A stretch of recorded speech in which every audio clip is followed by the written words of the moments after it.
Welcome to the City Council Redevelopment Agency, October 17th. If everyone could please stand, and we'll start with the pledge. Of allegiance. Please.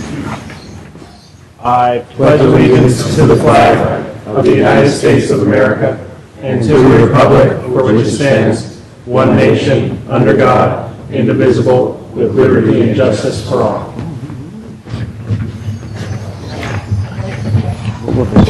All right, Mr. Maltby, any changes to the order of the agenda? No changes this evening, Mr. Mayor. Okay, and I see we have no report from closed session because we did not have a closed session. So we'll start with item number 4, council communications and announcements. Mr. Grocott, do you have anything? Only that, as I was telling my peer next to me, I missed the tabs on our council packet. That's it. Sorry about that. That's right. Okay, Mr. Royce? Just one item. Lions Club every year has a crab feed and a tri-tip. This weekend at Mahaney Hall, starting at 5:30, I believe dinner's at 6:30. They will be hosting their annual tri-tip dinner. Good food, lots of it. So try to get there. Thank you. Okay, Mr. Grisilli? I have nothing, Mr. Mayor. Mr. Lewis? Well, the only thing I thought I would mention, just make sure everybody knows, it's kind of exciting that a native son of San Carlos is playing in the World Series this week, Daniel Descalzo, homegrown on the Little League fields of San Carlos, and he's been playing for St. Louis Cards all year, and they're in the World Series. Not many times you can say that, so whatever your affiliation, wish Daniel well, and we hope he has a great series. So. Okay, thank you, Mr. Lewis. I have 2 announcements given to me by citizens. One is there is a panel discussion on Saturday 22nd called Artichokes to Zucchini. It's about sustainable food practices in San Mateo County. It's October 22nd, room 10, 195 at the CSM College Center from 1 to 3 p.m. And then the second is we have a free bicycle safety workshop that'll be held at the San Carlos Library on the 2nd floor, again on October 22nd, and that will be from 11 a.m. till 12:30 p.m., and that's put on by commute.org in conjunction with the city here. So with that, we will move on to item number 5, public comments. This is for items not on the agenda. Each speaker is limited to 2 minutes. We will start with Pat Bell, followed up by Scott Marsters.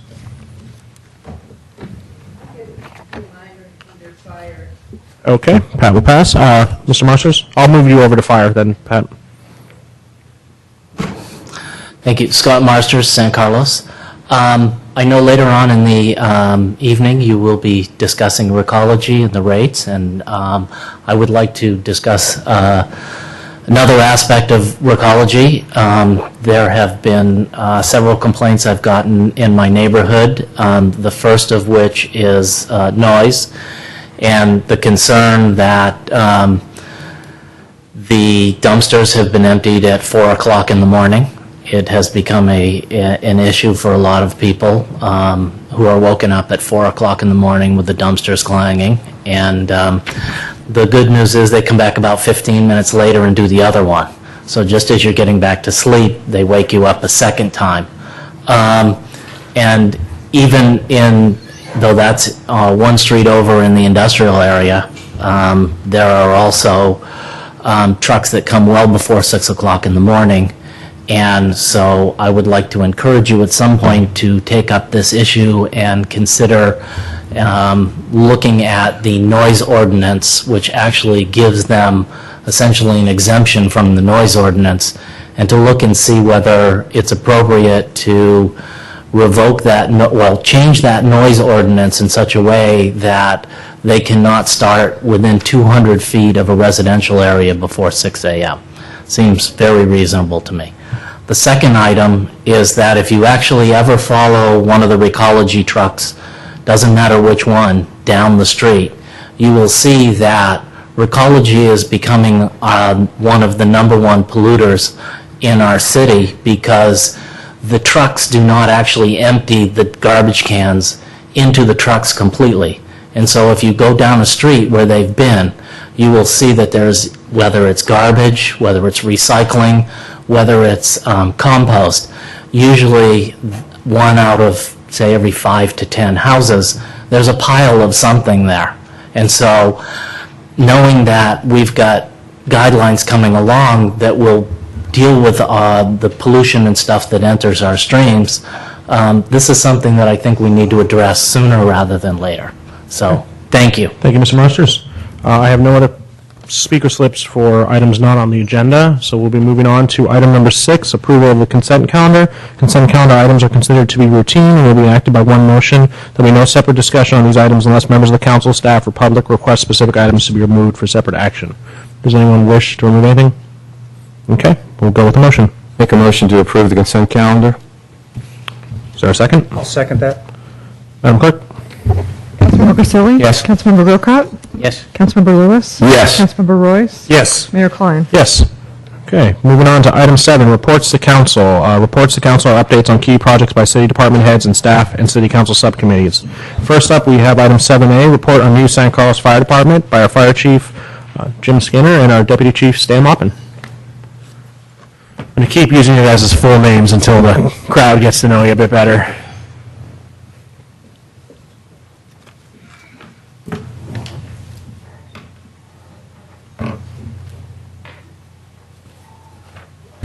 Okay. Good evening, Mayor Klein and council members. Actually, tonight, I'm the first time in front of you that I can actually say that I am now officially your fire chief, and so I'm very proud of that. October 1st we started, and we're very, very happy about that. We're going to give you an update tonight, myself and Deputy Chief Stan Maupin. So Stan will start off the presentation, and I'll take over.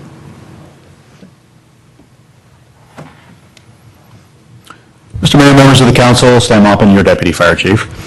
This evening, we're going to give a short update on the first 17 days of the fire department. As you're well aware, on October 1st, we had the actual swearing in and the official start date of the new fire department. At 7:30 that morning, we did a swearing in ceremony and a badge pinning, which is a very formal part of the fire department process in starting a new organization such as this. On that day, we also had a short reception for the public, and many of you were there, and we greatly appreciate your support on that day, the landmark day for the fire department. The rest of the day was followed by an all-day orientation for the entire fire department, getting them up to speed on protocols, procedures, how things would work in the fire department. It was our first day to have the entire fire department together as a group and be able to address them as one.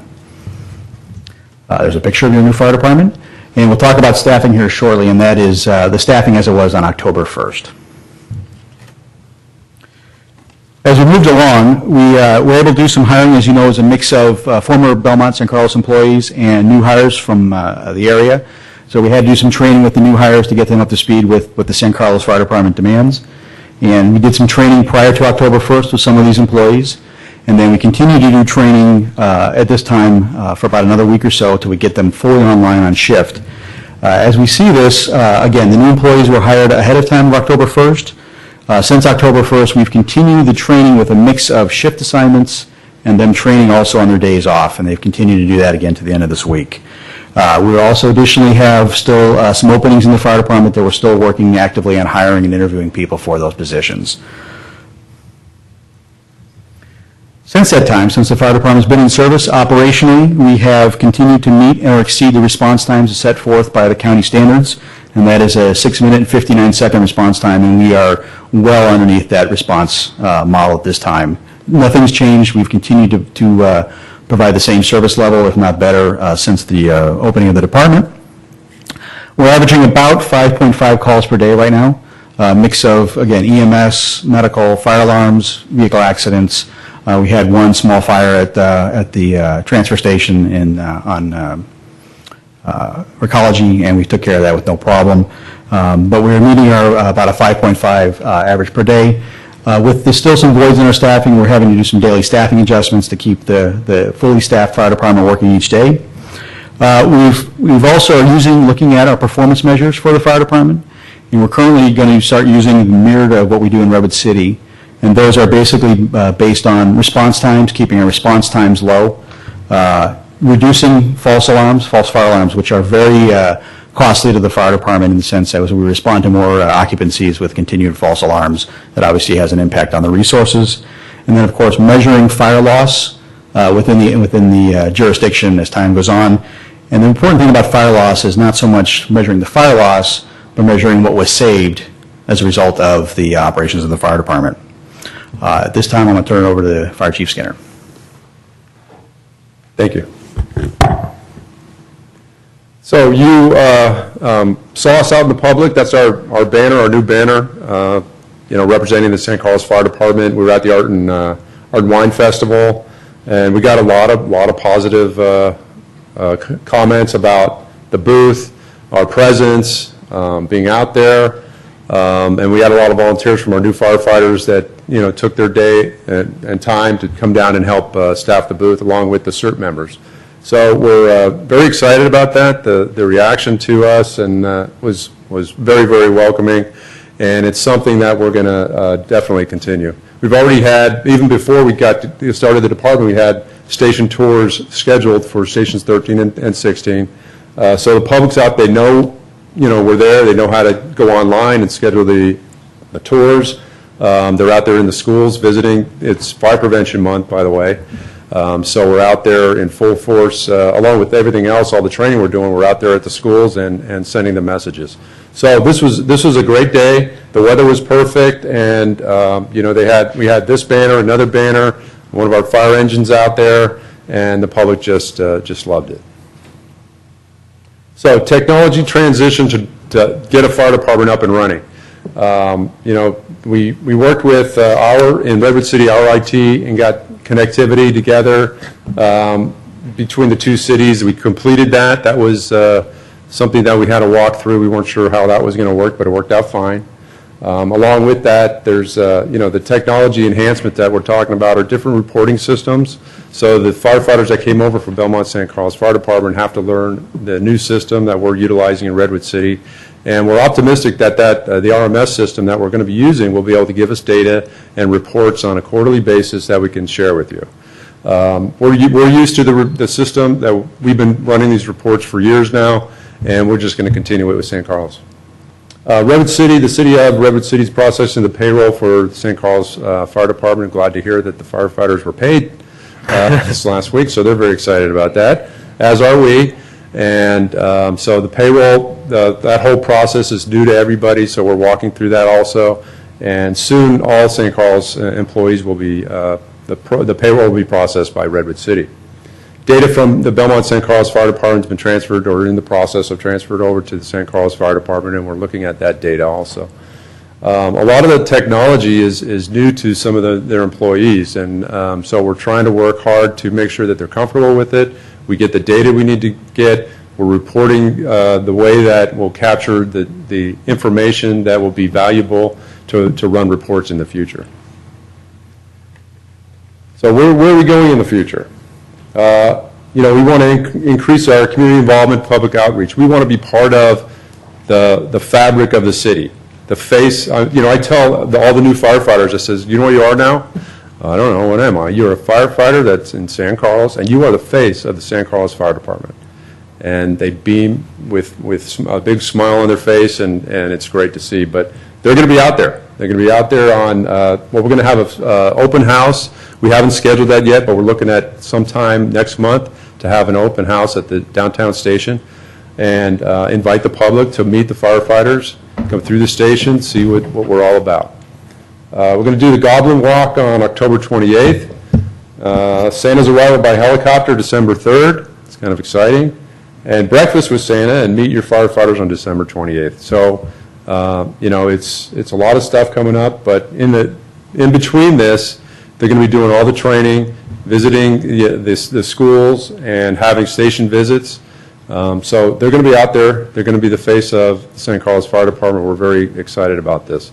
A lot of work has gone into getting us to the point where we're at right now. The attitudes and the optimism from the firefighters is very reassuring.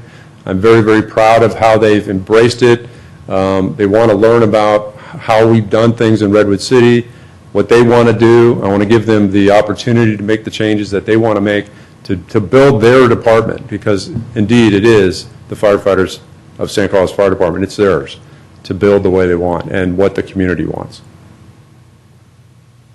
So with that, we have, if you have any questions. All right, well, thank you very much, Chief and Deputy Chief. So we'll start with questions. Mr. Lewis? I have none, thanks. Mr. Rosilli? Chief, how many openings do we have now, and do we have applicants and we're interviewing them? Or?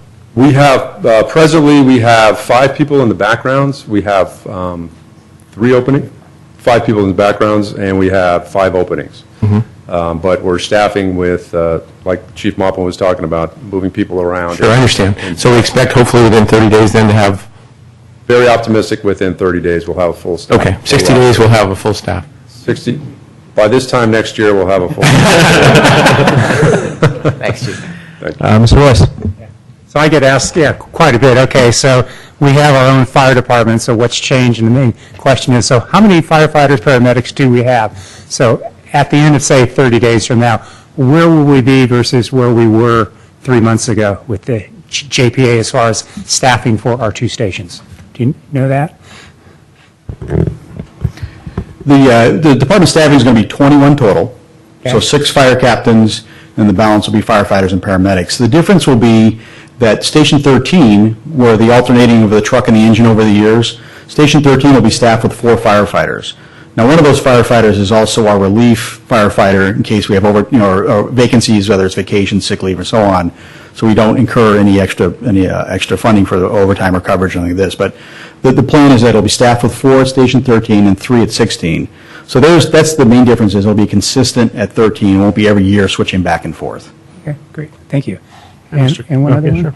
Yeah, no, one other question here would be, with things like, we made some changes over the course of the past year or two.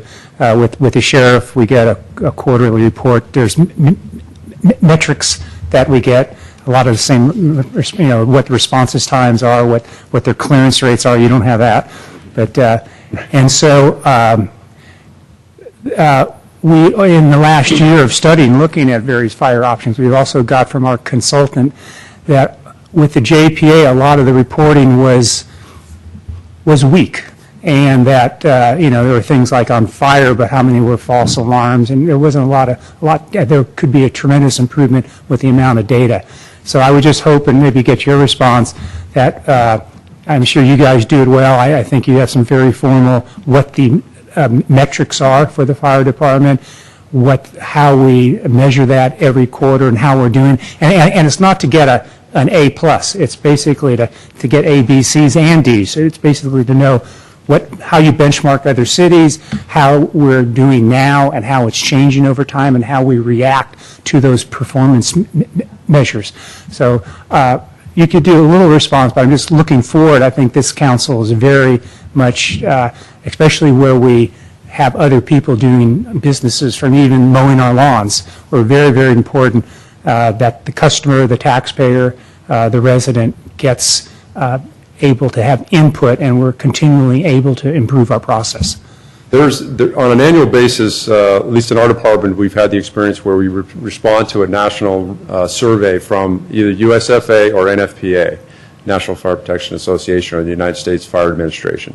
It's question based about how many fires you've had over the year, what were the loss, how many fire injuries, firefighter personnel injuries, a myriad of questions. It's very intense, very, very lengthy. We fill that out every year to give our department the data that we can look at. But we can streamline that. We can use the same format for San Carlos. It is going to be a little tricky starting from 0 to where we're going to go. So tomorrow will be better than yesterday, and next year we'll have more data, because the more data that we have, the more accurate it's going to be to predict where we're going to be. But absolutely, that's something that with our reporting system, we can draw that data out of it. Great. And we're going to build the matrix for that right now, and so we have the templates to be able to do those reports. So yeah, we anticipate doing those on a quarterly basis and reporting back to you. Great, thank you. And just last comment, I'd love to see where you commented on the community involvement. I wrote down art and wine. I think we got a lot of press having our firefighters there, our new firefighters, and CERT and training and all sorts of things being part of the community.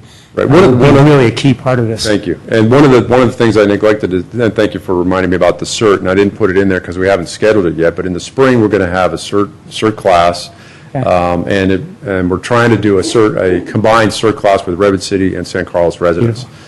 So, we'll integrate the two. We're right next door to each other. There's no reason why we can't do that. So we're excited about that also. Thank you. Okay. Mr. Grocott?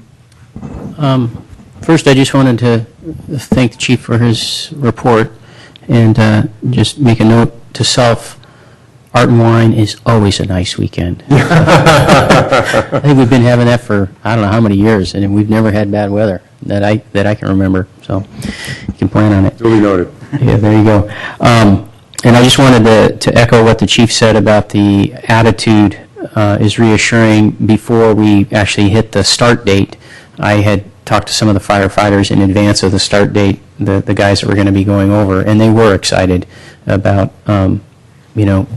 putting everything behind them and just moving forward. They were excited about that, and so I just wanted to echo that. I don't really have any questions, but just a couple of comments. One of the things that I'm looking forward to seeing how it works is when we get into budgeting for the future, equipment replacement schedules, some of those details and policies.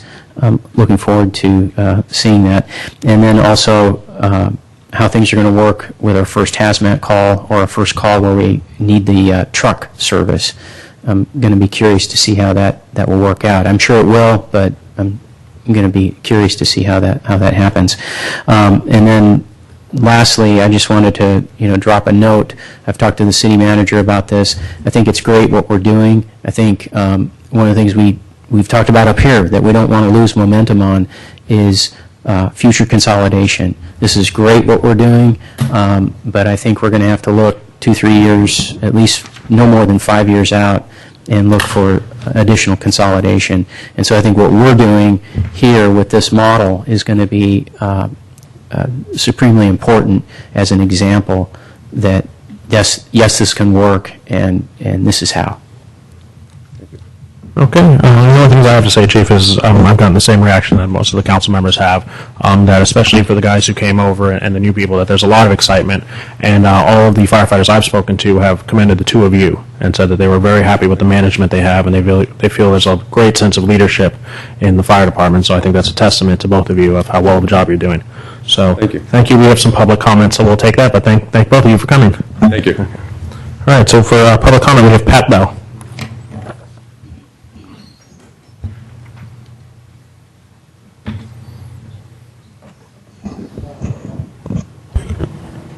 I went to the ceremony at 7:30 in the morning. Shows my dedication because I don't go anywhere at 7:30 in the morning. And I want to welcome our new firefighters, the ones who came over from BSCFD and the ones who have come from various and sundry places. I'm very sorry that our city and our fire chief didn't see fit to go through the whole pinning ceremony, which, as he said again tonight, is very important and an important part of the culture of being a firefighter. I understand that would have taken 45 minutes out of his priceless day of training, but I think he could have moved 45 minutes of that stuff to the next priceless training day. The firefighters were not introduced individually to us. Their pinning was all done like herding cattle. Okay, hurry up, get up here and pin whoever you're supposed to pin. I just thought that was horrible. It was rude to the firefighters, and it was rude to the public, those of us who did get up at 7:30 in the morning.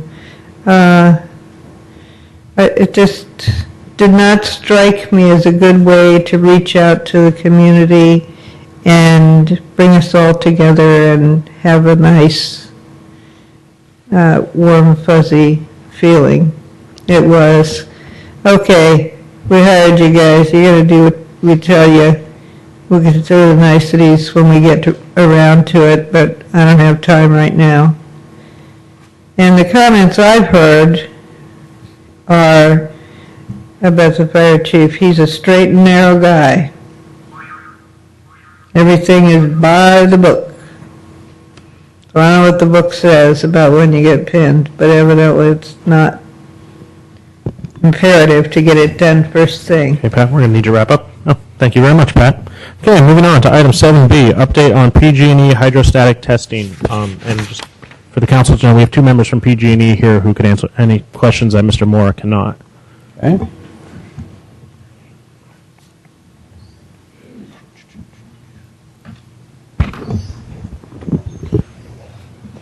Thank you, Mayor and members of council. Brian Moore, Assistant City Manager. Wanted to give you a brief update on the PG&E hydrostatic testing work in San Carlos.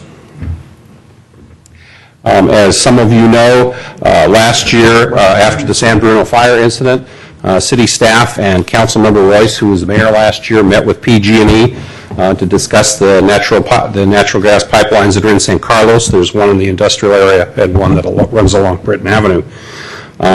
After that meeting, there was a workshop held with the community. Everyone was invited to hear a briefing from PG&E and also to get an update from them on the pipelines in San Carlos and to have all of their questions answered. We also, between that time and the testing, have provided a series of reports to the City Council. And during that meeting with city staff and city management and then Mayor Royce, there was a discussion about testing options. And it was noted that one of the options that was available to San Carlos was the so-called hydrostatic testing, where the pipelines are cleaned out and the pipelines are pressurized. San Carlos requested that such testing be conducted on the pipelines in San Carlos, and that's the process that's now underway. Giving you an update tonight also on our public outreach work with PG&E. PG&E has provided information to the affected residents. There have been informational flyers from PG&E to the residents that are nearest the pipeline testing work. There was an open house held on September 7th at Trinity Presbyterian Church for the residents in the area of the testing along Britton Avenue. During the city's permit process, PG&E was required as a condition of getting their permit to provide notices to residents that are within 500 feet of the testing work. And PG&E is also required to provide information contacts to residents during the testing phase, which has been done. Since the testing has been launched, PG&E has been providing information on a regular basis to both the city of San Carlos and the county. And the city has been working with PG&E to distribute this information. We've issued 7 project updates from the start of the project until just late last week. We've been using the city's e-notify service, the website, Facebook, Twitter. The county has also used their SMC alert for some of the updates as well.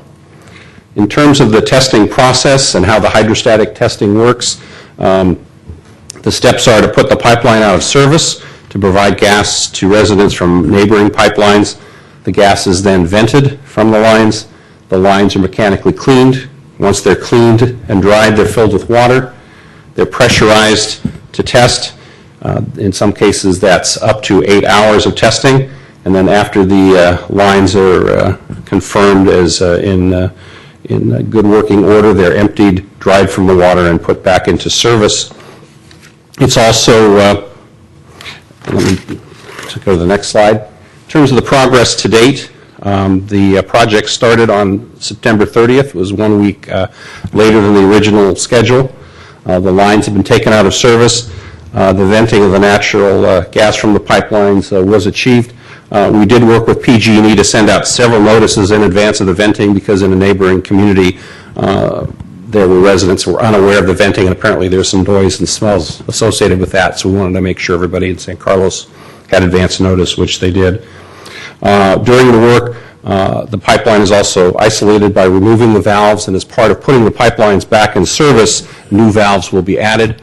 And to answer one of the questions that we have heard from the council, my understanding is that while the valves will be replaced in this phase of work, next year in 2012, PG&E's intent is to replace at least some of the valves in San Carlos with the automatic shutoff valves that you've asked about. Another question that came up last year was the question of whether or not the pipeline section in San Carlos could be inspected using a so-called smart pig, a pipeline inspection gauge, and this allows for testing by inserting the probe into the line in the future rather than the current process, which is a bit more involved.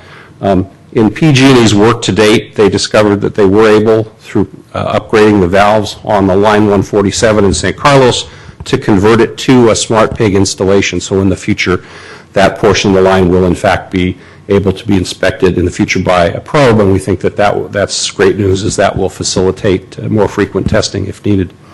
In terms of the actual testing, and again, as the mayor said, both Jim Cogan from PG&E and the project supervisor here tonight, and they can give you a little more detail, but as of last week, testing on 3 of the segments were slated to start very eminently. Section T42 from 280 to Crestview was scheduled to start on Friday.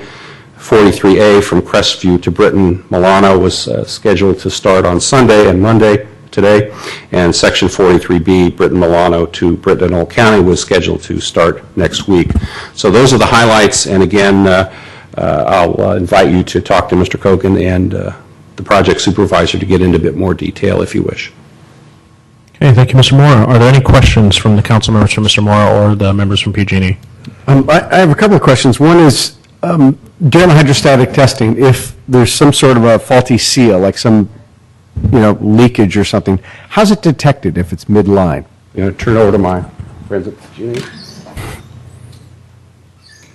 Mr. Mayor, members of the council, I want to thank you for the opportunity to speak. My name is Jim Cogan. I also have invited Tim Bellinghausen, who is our gas superintendent for the peninsula, to come and give some answers. And answers like that, Councilmember Lewis, of a more technical nature, I will defer to my colleague, Mr. Bellinghausen.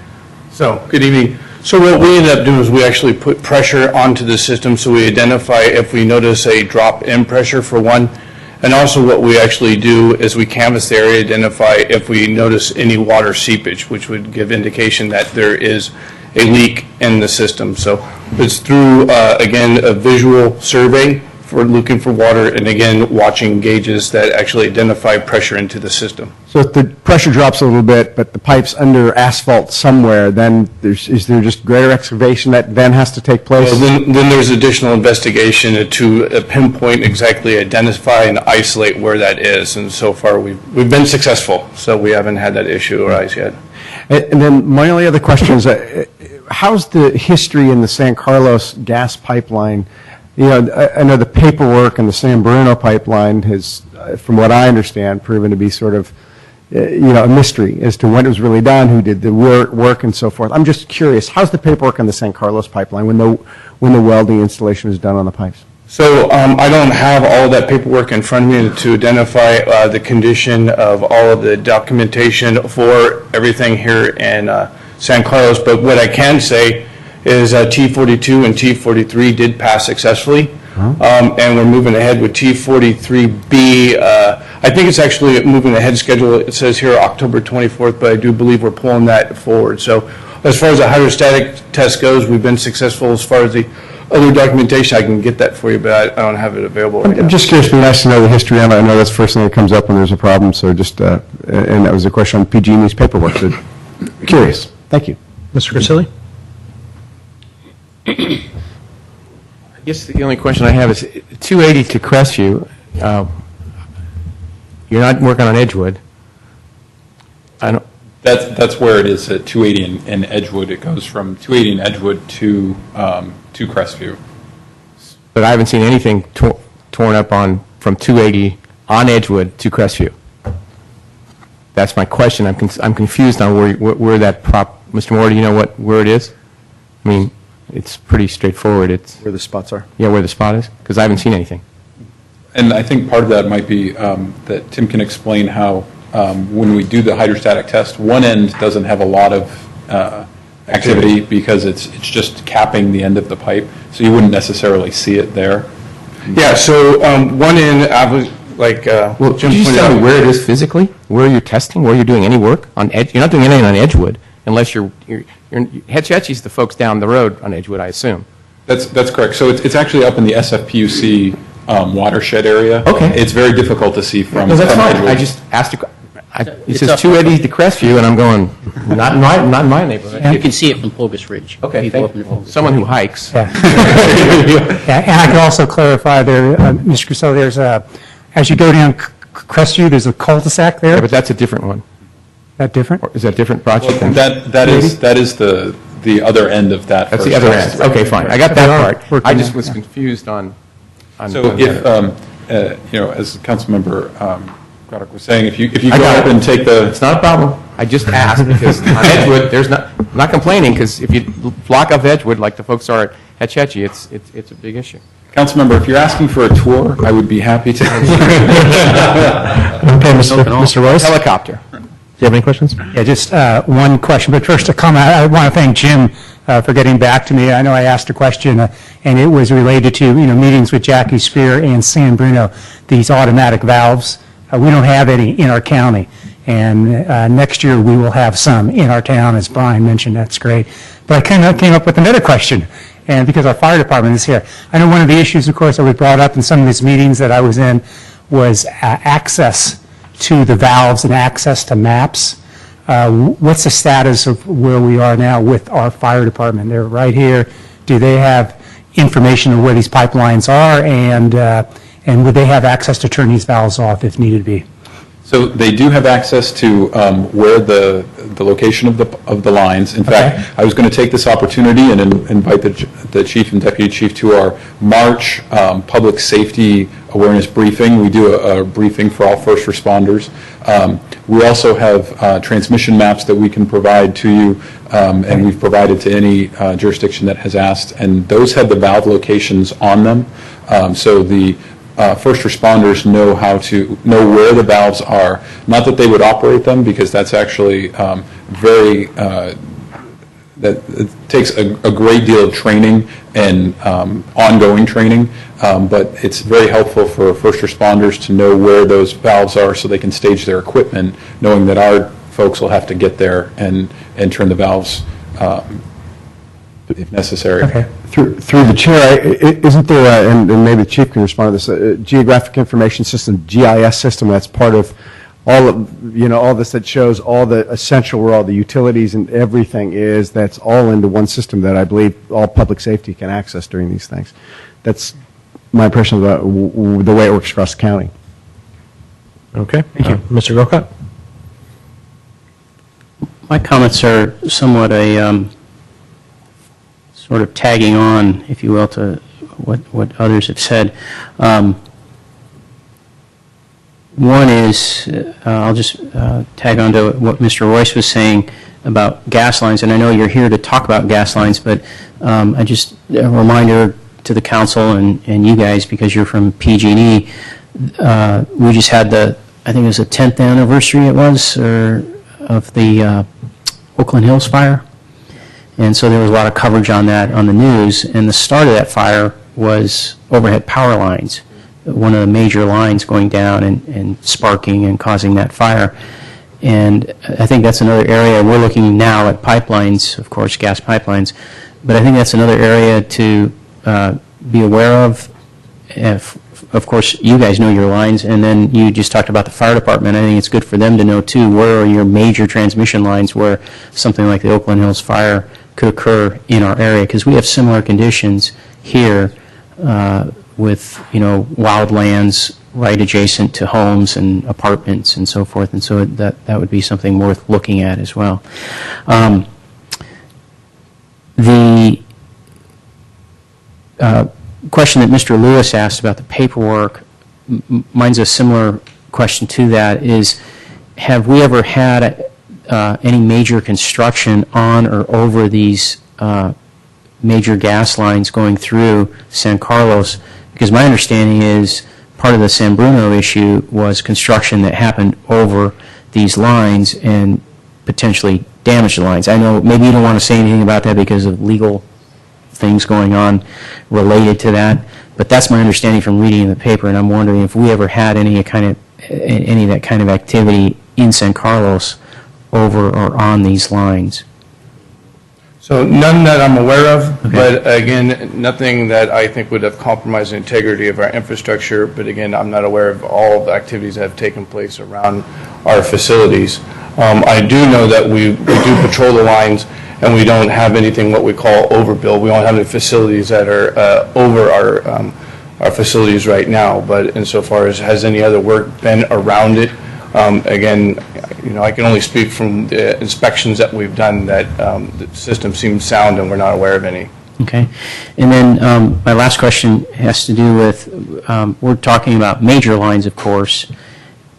What's the risk factor with the arterials that come off of these? And if there was a leak, we're testing the major lines. What about these arterials if they had a leak, or if construction happened over them that caused a leak and we had an event?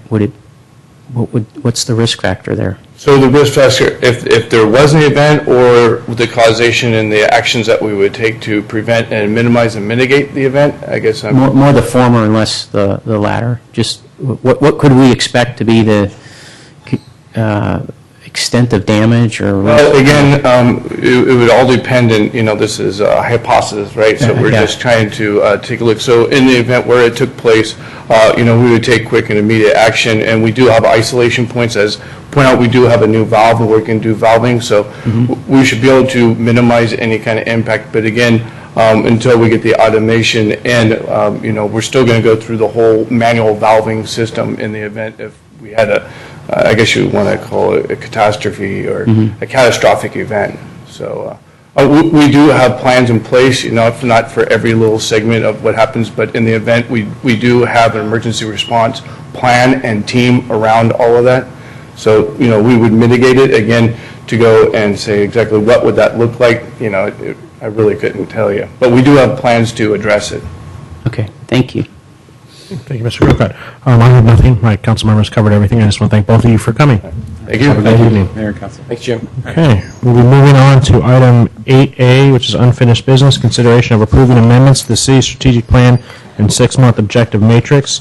We have 10 speaker slips for this spot. I can imagine you all are here for the same thing. So after Ms. Mendenhall does her presentation, we will take public comment. You'll be given 2 minutes. If you keep your discussion succinct, and if someone says what you were going to say before them, just try to echo those thoughts so we can get through it in a timely manner. Okay, Mrs. Mendenhall.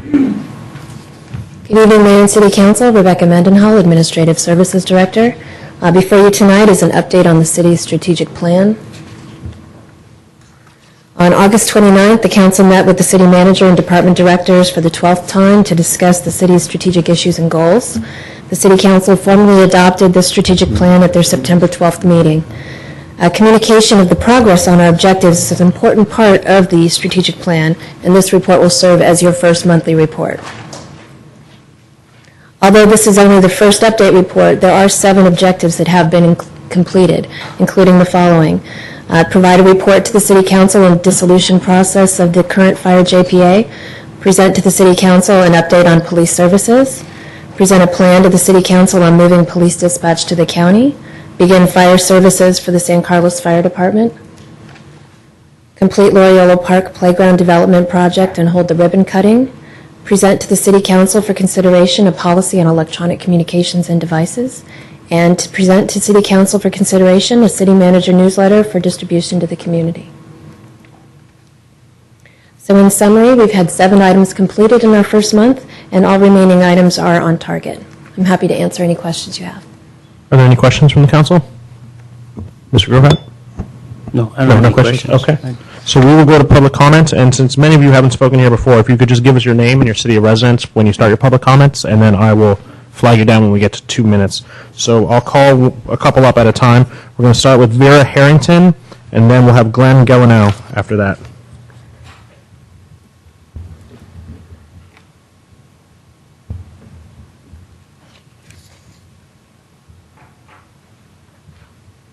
Good evening, Mayor Klein and City Council members. My name is Vera Harrington, and I understand that the City Council of San Carlos is interested in the ICLEI program, and I wanted to express some concerns and fears that I've read and also heard about.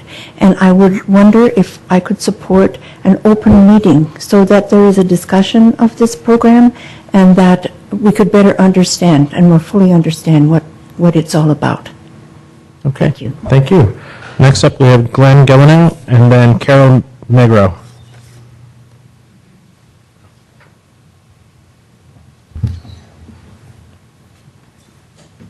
Good evening, Mayor Klein, members of the council. I appreciate the opportunity to speak again tonight. As you know, I've been before council before also requesting that the city put on the agenda for open debate the city's membership in ICLEI. I think that the community deserves an opportunity to hear pros and cons regarding the membership. I know, Mr. Mayor, you've referred me to some of my other political leaders, and I must say, this is a city contract. The responsibility lies between yourself and council, and I think that the public deserves an open hearing to weigh the pros and cons of the issue. Okay, thank you, Glenn. Next up, we have Carol Negro and then Doug Tozzini. Is that right, Bob? Getting good.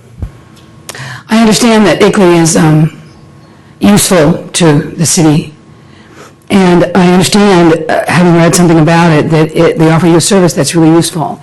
Unfortunately, I think that it was probably presented to you in a way that hid maybe a hidden agenda.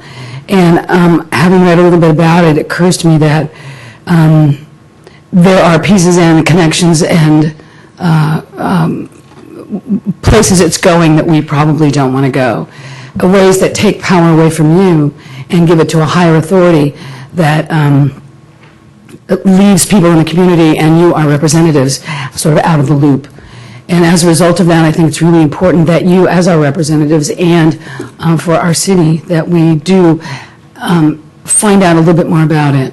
So I support that idea. Okay? Thank you. Next, we have Doug Tozzini and then Mario Pellegrini.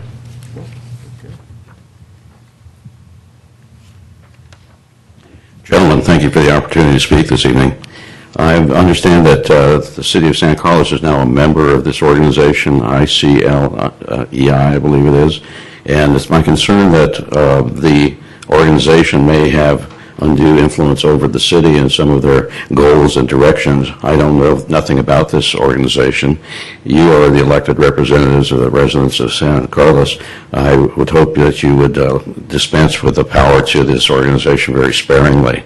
So I would think more open public comment on the organization and their goals and how it reflects on San Carlos, I think would be appropriate sometime in the future.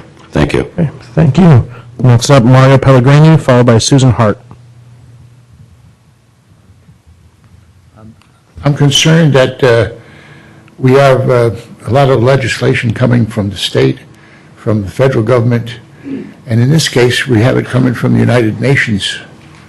And so we have a constitution that protects us in many ways, but the United Nations is a peace body, bring the countries of the world together to discuss peace and avoid war.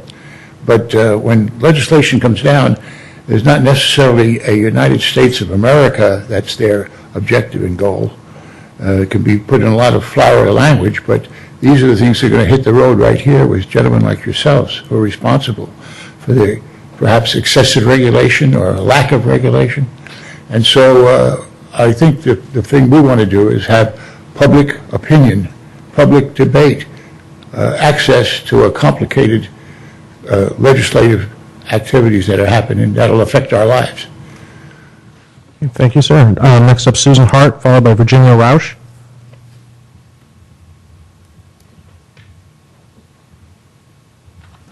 Hello, my name is Susan Hart, and I live in Menlo Park. I also have heard about ICLEI, and to my knowledge, the way that it's been applied in other cities, and it is going to be very widespread, is that it puts under central planning or central control and takes away a lot of your local control. And that couldn't be good for any city, let alone San Carlos. I'm not sure whether my city is going to be included or not. That's something that I need to bring up. But I do think that we need to have open discussion for the inclusion and open debate and much more information, because I think that there are a lot of people that do not understand where really the issue lies. What are the components? What is in it? And as Randy Royce said earlier, I know that you think it's important to have public comment and public inclusion, and I do too. So I think that I'm asking for it to be on the agenda to be discussed. Thank you. Okay, thank you. Next up, Virginia Rausch, followed by Nina Pellegrini.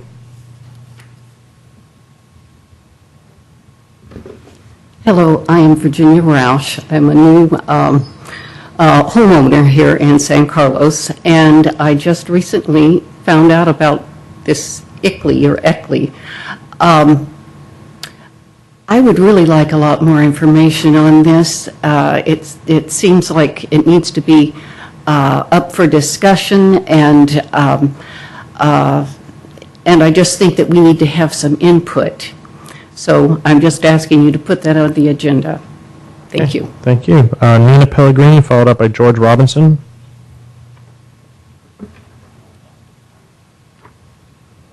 Thank you, Mayor Klein and council members. I'm here again to ask you to put this issue of ICLEI in the agenda item. I have read a lot about ICLEI, and it's something, as everybody has said, it would take powers away from you guys, and I don't think you guys want to do that.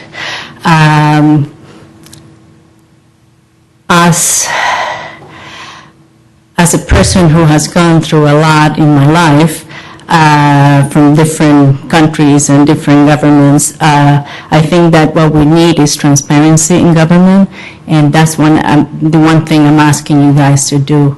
And I think that you, as Randy Royce has said, being transparent, and we need to make the people understand what we are voting on and what you are doing, and have everybody together to make a decision as if you want to continue to be in ICLEI or not.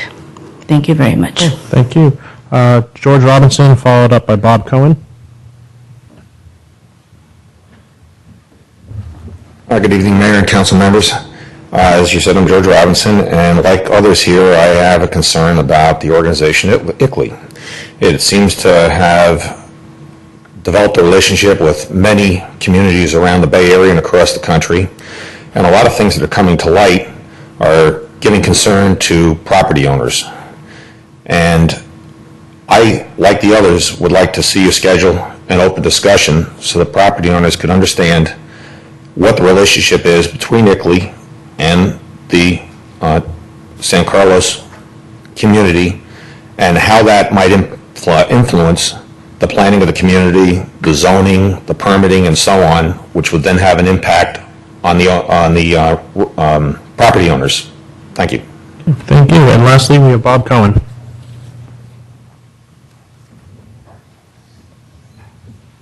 Mayor Klein and City Council members, thank you for the opportunity to speak. My name is Bob Cohen. I'm a oceanographer and certified consulting meteorologist, and I'm also concerned about the proposal to put just for San Carlos to join as a member of ICLEI.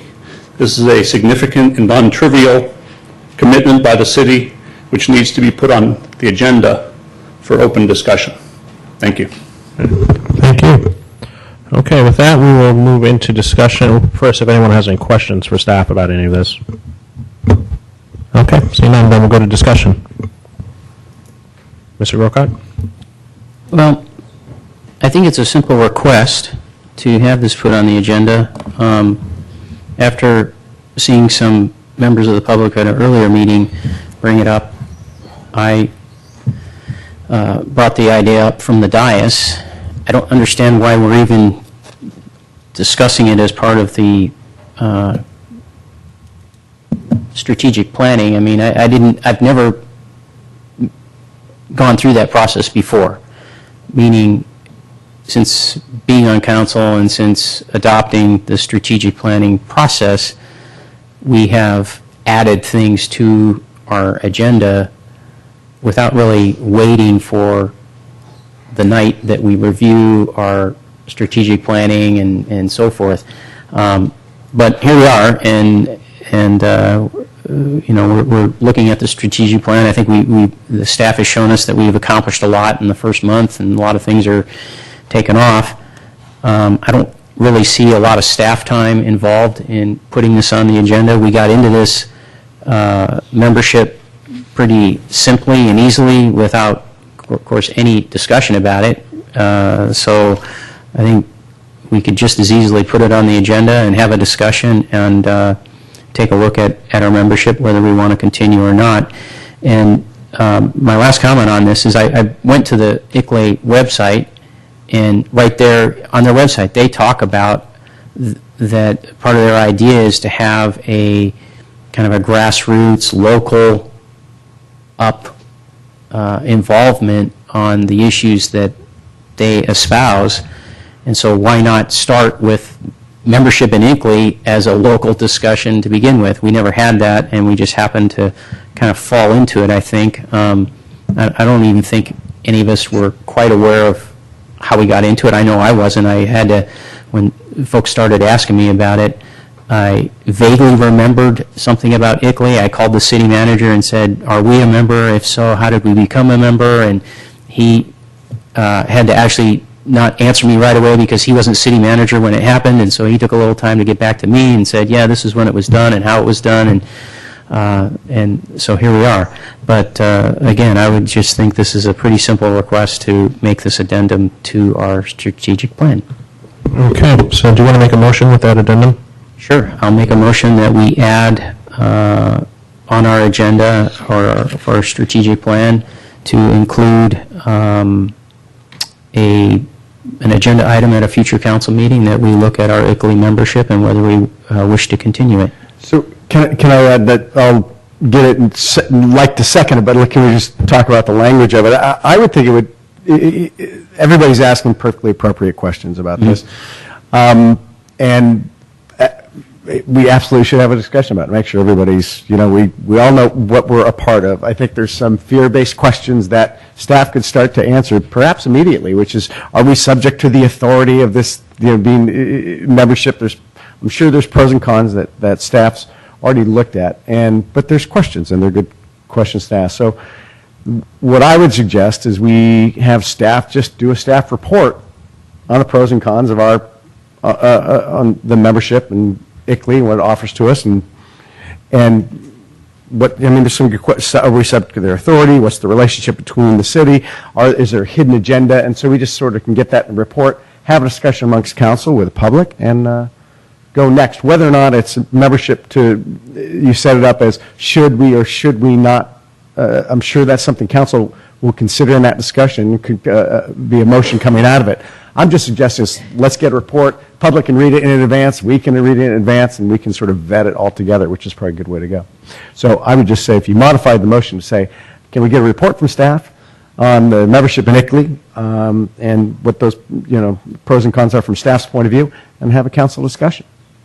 If action comes out of the discussion, then action comes out of the discussion. I have a question for the city attorney, and if we did it that way, could we actually have action at that meeting on the item? I think what's being proposed is that the discussion occur and then direction be given, if I'm understanding it correctly from Councilmember Lewis, that at a future meeting you'd have the membership discussion if it was the council's decision to move forward. Would a report and discussion preclude us from making a motion? If we or would it be a direction to staff to take us out of the membership? It's all in how we would agendize the item for that meeting. If it was agendized as a report, it would typically, it's not an action item. The way our agendas are structured, if we put it as a new business item or under a different category, we could take action. We could have a report and an action.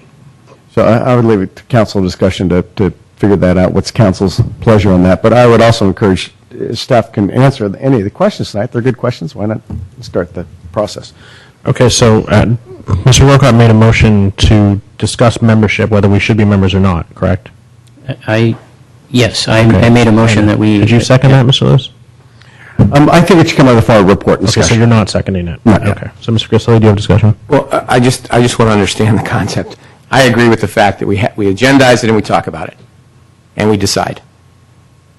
Not a future meeting. So is that what you're asking? Is that what your motion is? That's his motion. Is that what your motion is, Mr. Grocott? My motion is that we receive a report from staff, right, but that it be set up on the agenda. I don't want to burden the public with having to come back. I don't either. That's my point. I think it should be one time. That's right, one time. Okay, that's my motion. That's the motion. So we understand that, so it'll be acted on. I second that. Okay. Mr. Royce, do you have any discussion? Okay. Madam Clerk? Councilmember Grisilli? Yes. Councilmember Grocott? Yes. Councilmember Lewis? Yes. Councilmember Royce? Yes. Mayor Klein? Yes. Can we get approval of the rest of item 8A, by the way? Oh, through the chair, yeah, Yeah. that's what I was going to Yeah, ask, we because can there's do- another yeah, we can addendum do the item rest of on that, there. so. So I would move approval of the report and the addendum otherwise noted here. I second that. Madam Clerk? Councilmember Grisilli? Yes. Councilmember Grocott? Yes. Councilmember Lewis? Yes. Councilmember Royce? Yes. Mayor Klein? Yes. Okay. Thank you all for coming. We're moving on to item 9A, consideration of grant funding request from Healthy Cities Tutoring, Inc. in the amount of $20,000 and provide direction to staff for the development of a council policy for community-based nonprofit organizations requesting grants and donations from the city. Good evening. I'm Yulia Roslova, Senior Management Analyst, Administrative Services Department. For your consideration tonight is a grant-funded proposal from Healthy Cities Tutoring, Inc. in the amount of $20,000. Staff has no formal recommendation associated with this report. However, should council choose to award grant funding tonight, it is staff's recommendation that a new objective be added to the city's strategic plan to develop a grant funding policy. This new policy would identify eligibility, terms, and conditions of grant funding for nonprofit community-based organizations. Donna Bacht from Healthy Cities is here tonight to answer any questions about the program, and she has prepared a brief presentation for council's consideration. Thank you. All right, thank you. Are there any questions for Yulia? No. But we're going to have Donna come up and do her presentation. Thank you, Yulia. Donna?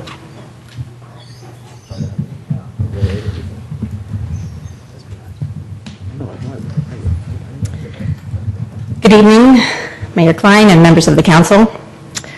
My name is Donna Becht. I'm the Executive Director of the newly formed 501c3 Healthy Cities Tutoring, Inc. First and foremost, I want to thank you for allowing me the opportunity to seek your support for Healthy Cities Tutoring and to appear before you this evening. I hope in presenting to all of you, I may be preaching to the choir. 4 out of 5 of you are either current or former tutors for the program, or your wife or partner is a tutor. And the 5th one of you has always stated publicly or privately about your support of the program. In preparing my notes for this evening and looking through past files and folders, what emerges is a very rich history. In 1994, a group of city leaders got together to brainstorm how to best help San Carlos. There was a small startup grant available through the California Healthy Cities Project.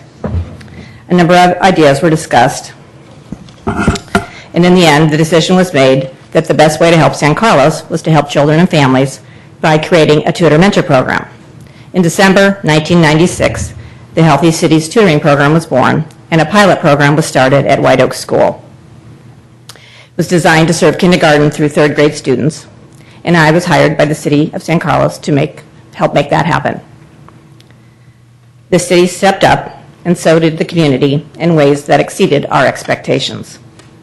Now, almost 15 years later, we are all still here. In that time period, the program expanded to all 7 schools in San Carlos, serving kindergarten through 8th grade students. We average approximately 200 children per year. Our volunteers range in age from 14 to over 80 and come from 6 high schools, all of our service clubs, PTAs, local business people, retirees, people representing all walks of life. And they bring the community into our schools. And I think probably you've heard me say before, what they often tell me is, I think I'm learning more than my student. For volunteering, as many of you know, improves the quality of life for everyone involved. Along the way, we received a number of awards and accolades for our work. One of those was the Cities, Counties, and Schools Partnership, or the CCS Partnership Award. We were honored with other organizations in California that were successful in delivering programs and services for the communities through collaborations of local city governments, counties, and school districts. We were also selected by the San Mateo County School Board Association for the J. Russell Kent Award, given to programs that inspire vision and creativity as they help students achieve success. We nominated a man near and dear to all of our hearts for the Volunteer of the Year Award with the San Mateo County Family Service Agency for his service as a longtime tutor in our program. Forbes King, of course, deservedly won this award for his dedication to volunteer service. San Carlos mayors throughout the years have endorsed the program.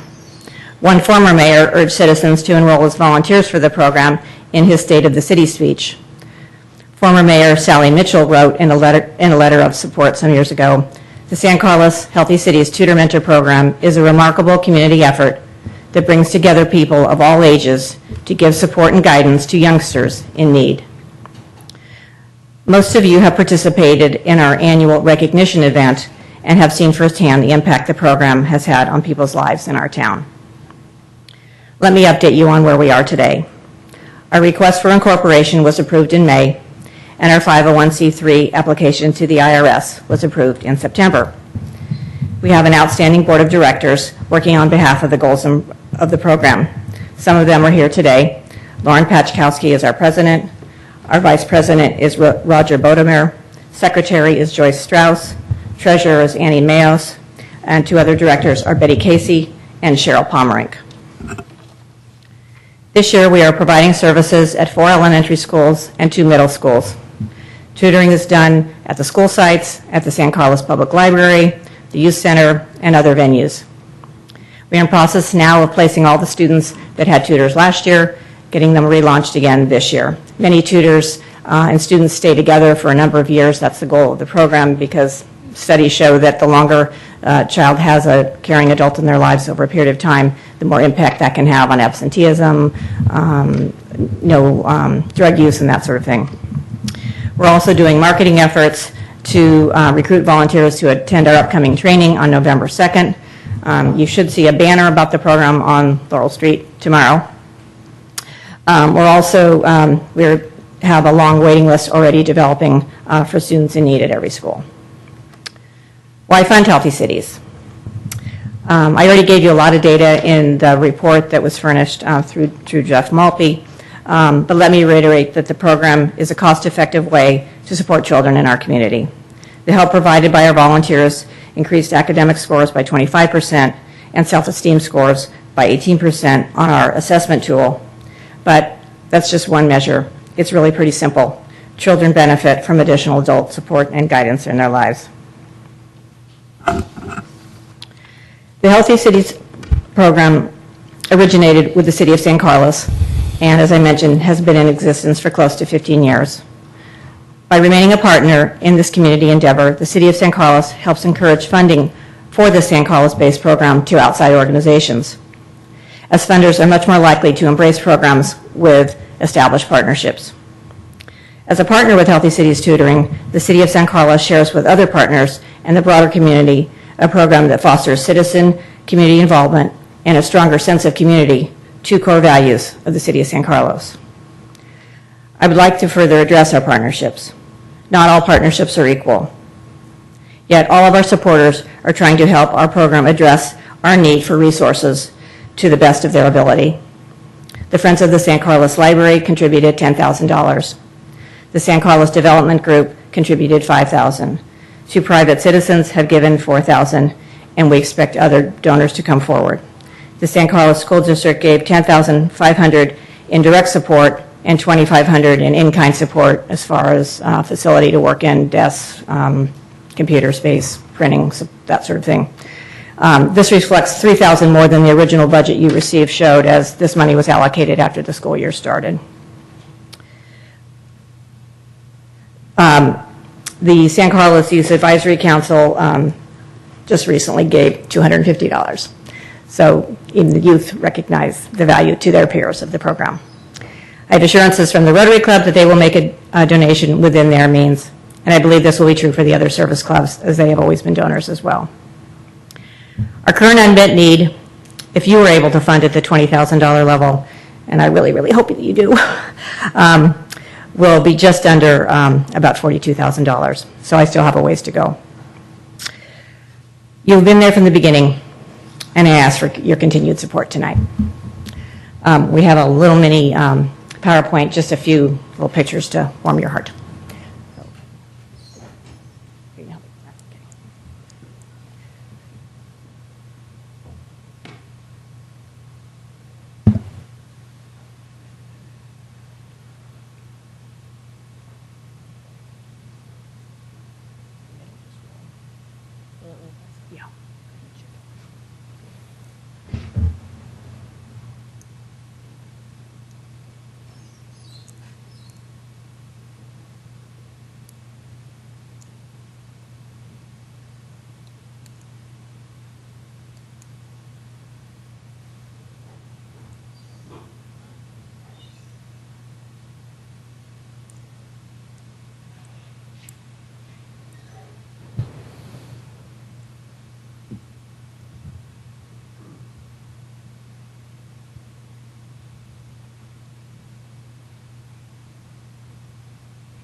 The end of that. And just in closing, over 14 years ago, key members of this community had a vision to help children and families, and it became a reality. Thank you for your help and support in ensuring that those dreams can continue to thrive. Thank you, Donna. We're going to have some questions, I imagine. Mr. Lewis, do you have anything? I'm sorry, I just missed what the total operating budget was It's on a yearly basis. It's $90,000. Okay. Great, thank you. Okay, Mr. Grisilli? I think I heard you say that if we do end up giving 20,000, you'll still have to go out and raise another 22. Now we'll have to raise about 43. Well, I'm sorry, 43. I apologize, I missed that. When you spoke to the school district, did you ask for more than they gave you? I am still kind of in conversation with them, hoping that down the road we might be able to get more, but I'm aware of their financial difficulties. So it may be that if more money can be raised, they may be able to funnel more money to us. So we're hoping that more money will come, but that's the amount that we could get right now. Is the 13. Did I? Yeah, I understand. Yeah. I asked. Did I ask for more? And I apologize. Yeah. Putting you on the spot, Yeah. but quite honestly, you're asking us for more than they're giving. Right. And so I'm Right. asking, did you ask for more? And their reason for, I understand their reason for maybe not doing it. Right. And I'm not trying to Right. be argumentative. I'm just asking if you asked for more money from them. Or do you remember? If not, that's fine. I did not. Okay, that's fine. I did not. No problem. Yeah. I'm not trying to put you on the spot here. I'm kind of a little bit, always kind of in the middle of, I'm hoping people can give what they can.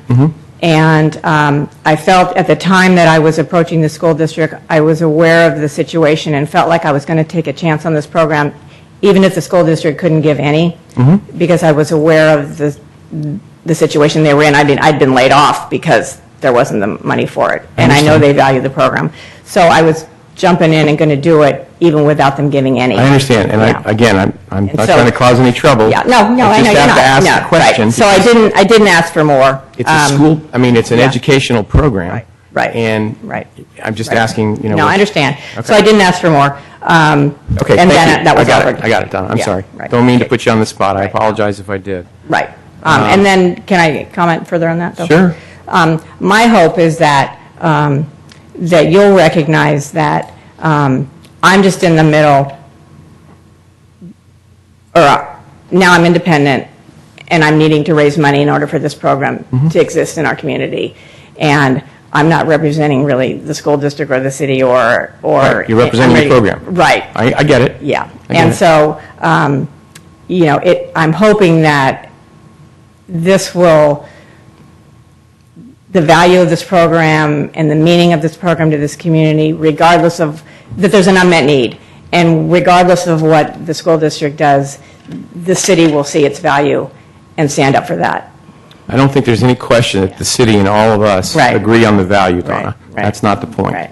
I mean, regardless of what a dollar amount the school district can come up with. I understand, but I have to ask the question Right, you because did, yeah. we're a public entity, Right. and it's public money, Right. as theirs is public Right, money. right. So that's Yeah, why I had to yeah, ask the question. I'm sorry. No, I know. But I work on a foundation that gives Absolutely. out grants. I know.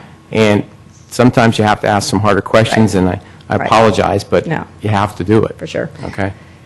I'll be coming to Gellert in August. I know.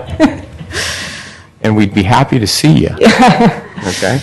On my list. Good. I don't think I have anything more. Okay, Mr. Royce. Well, Mr. Griselli, I apologize. I'm going to ask a similar question. Okay. Might be a little tougher to answer. My history goes back, I may be off on a year, but this started in the city of San Carlos back at the beginning, and we were the one that funded it. In 08, 09, the school district and the city of San Carlos each put $40,000 in. In the following year, I think it was still a team. I don't know what the dollar amounts were. They may have been different, but it was still San Carlos and the district. I remember the meeting very closely in looking at the budget for 10-11. That is the time when, right here in City Council, we decided to transfer to release the sister cities to the school district, and they agreed to manage it. Healthy cities. Healthy cities, I'm sorry. And again, I don't know what the financing was. Of course, the financing has always been school, city, and a huge group of volunteers, Rotary Club, private contributors, and so forth. But that was a real changing year where we released it to the district. And then over that next year, and please correct me if I'm wrong, they took, with good intentions, a shot at it to make it occur.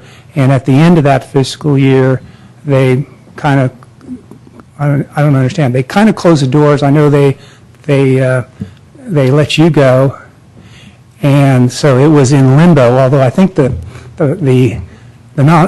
organization and the process still somewhat occurs with all these volunteers. I'm not sure how all that occurs. And so here we are now looking at, I guess, this the 11-12 year? Correct. For which we're part of the way in, for us to go back and contribute, $20,000, and the district at 7.5 or a little bit more with overhead. But now I get to my question, which is similar to what Mr. Griselli asked. So the school, I kind of look at them and the superintendent being a little bit more adept or skilled at tutoring and the value of tutoring. I know myself, I think the value of tutoring the kids is incredible for what it does for the children and what it does for the volunteers. Mm-hmm. But in a business environment now, the district had their year, and I use the word close the door or whatever it is. Do you have any insight on why they changed, why they gave up after a year? What is their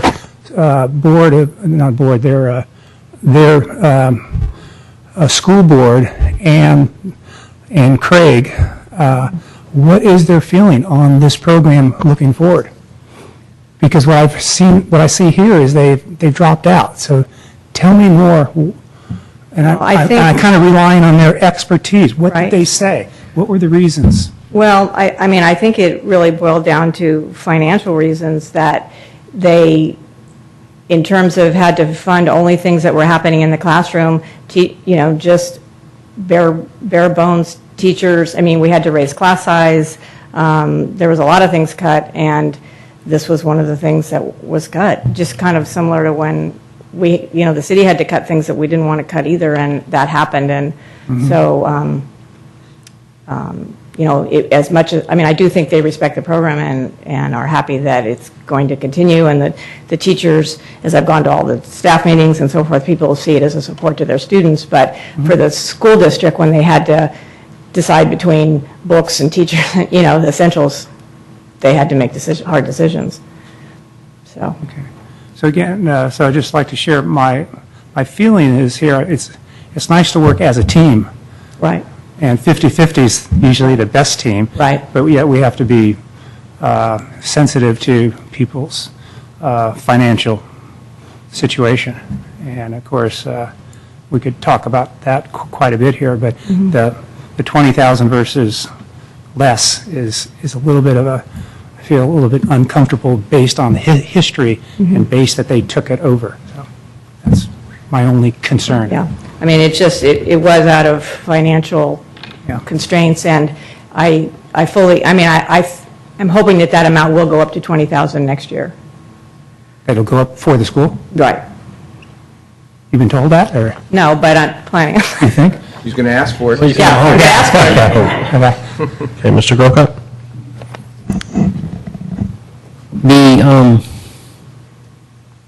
Just to make sure, I wanted to get this answered or clarified. If we authorize the 20,000, then you're still in need of 43 to meet your 90,000 operating budget. I'm trying to remember when I did tutoring. If I know my student was in middle school when I started. When he got into high school, still tutoring? Are we tutoring high school students? We do not, the program doesn't continue into high school. Okay, I wasn't sure about that. Do we have students from, we have a Catholic school in town. Do we have students in the program from We Catholic? don't, and that's something that I would consider adding St. Charles with looking into the resources of doing that. I mean, I'm trying to maintain a budget that I don't have right now, but Right. St. Charles might be interested in partnering with us, and I see that as an opportunity to look into. Okay, well, and it might be an opportunity for additional funding as well. Exactly, it could be a win-win. Right. Yeah. Win-win, okay.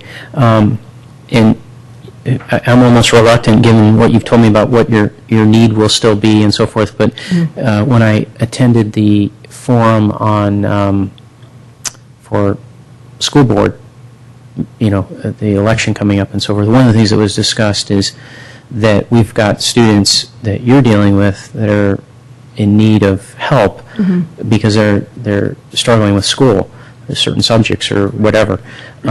They talked about the need at the other end where you have students who are excelling and they need tutors to do projects to challenge them, to keep them interested in school. And so I thought this was an opportunity to mention that, but as you say, you've got limited funds right now and your bandwidth is within that limited funds. And just one more comment in that regard.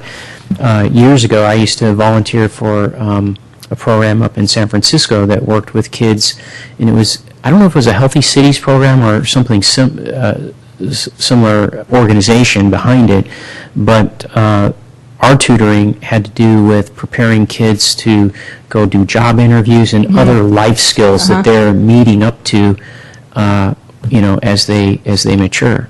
So those are just some other things I would mention to you. Right. My last question is this, and this gets more into what we're looking at right now, and that is, would it be a help if we took this request and said, okay, we'll do 15 and we'll do 5, but it's predicated upon a program where you go get donors and you tell donors, we have an opportunity to get $5,000 from the city of San Carlos for match. Sure. And if that would help, I think that's a way we could slice it, and then you get an additional, instead of getting 20 from us, you get essentially 25.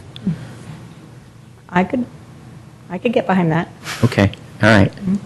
Okay, thank you, Donna. Yeah, thank you, Yes, everybody, for your Excuse me, time. through the chair, one other quick, did Ed Foundation, have you approached the San Carlos Education Foundation? I met with the president of the Ed Foundation, and their charter can't give to outside organizations the way it's structured, but we're going to work together on some grants, where we're going to partner on writing some grants together. And that's a way that they can help us. So we are going to work together. Great, Yeah. thanks. Okay, so we'll move this for discussion. Does anyone want to jump in? Thank you very much, Donna. Well, I will jump in. I remember way back when I was part of the Park and Rec Commission back in the mid-2000s, I guess you refer to it now. Barry Weiss, they teamed up with the 40 assets for youth in the community, and I think one of the 40 assets that we were weakest in is in adult and child interaction, adult and youth interaction in town. And I would say, other than the teachers in the schools, probably sports groups that are one of our primary adult and youth interactions. So I know I was also part of the council when we reduced the funding and that ultimately had to eliminate the funding, which I don't think I voted for at the time. But I just want to encourage the council to continue to look at this from more than just the one prism of the academic prism of, you know, if the school board supports it or they don't support it. The prism that I look at it from is that it's a dramatically important community asset. And it's a way that we actually can, you know, it's a well-run program that's, as you see some of the volunteers over the years and some of the kids that have benefited from it, I just think it's really important. And I would just point out to you all, you've done some very hard budget work over the last couple of years. And I'd like to think that the difficult decisions that you've had to make up here also allow for a certain, you know, give back. There's a corresponding, maybe there's a couple things that we can do now. You know, I remember the cupboard program for the seniors, that just broke my heart when we had to eliminate that. So to me, this is one of those programs that, you know, if we could support it, I think it'd be great and really important. I love Councilmember Grocot's idea about a match for incentive, especially if the director feels like that would be a positive thing. It's a good way to go as well, but that's my 2 cents. Okay, thank you, Mr. Lewis. Mr. Grisilli?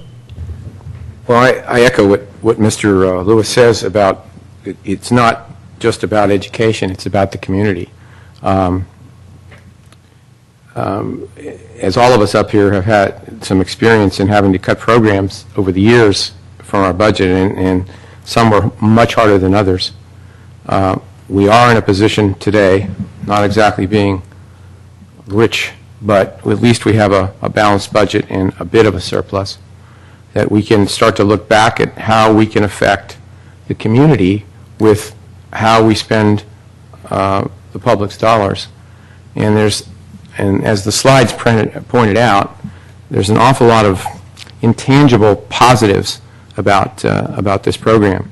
So not to belabor it, because all of us want to speak, but I do think that Mr. Grocot's idea is a good idea, as long as it works with Donna's approval, to go out and show that we're participating and that we would like the community to participate with us. And I think that might be the way that we can do this. Mr. Royce?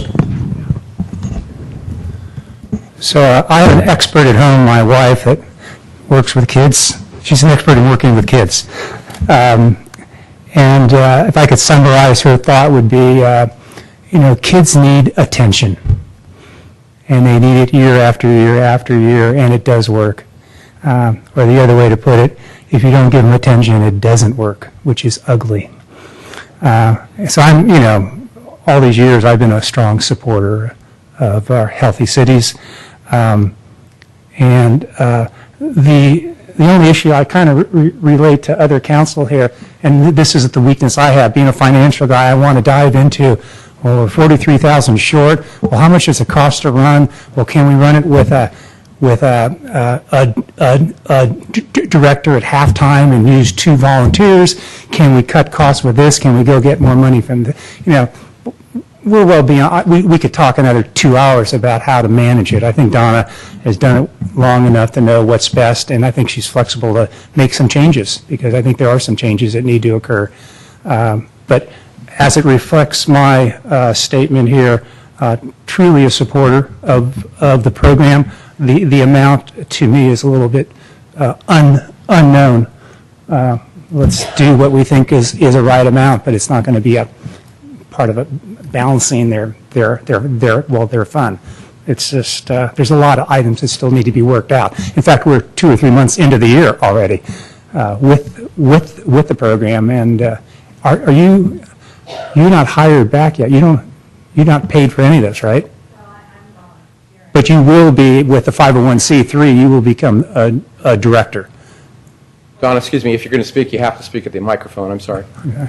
If you're going to ask questions, I'm sorry, you need I- to speak at the microphone.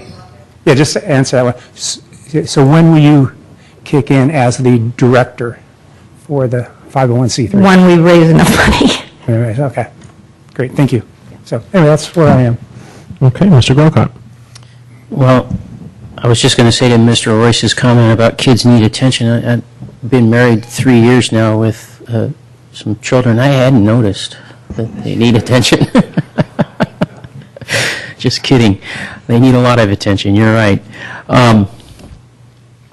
Regarding the matching, I think, in speaking to the topic here, I think that's what I would like to do as a motion, and I'll give my reasons why. One is it is a little touchy to do a grant program from the city because you're dealing with the public's money. It's nice to be generous, but it's not really our money. And so I think the grant program does two things. One, as Mr. Griselli said, it does say to the community, this is an important program. It's not just about education. It's about community and community involvement. So it says to the city, this is important to your elected officials.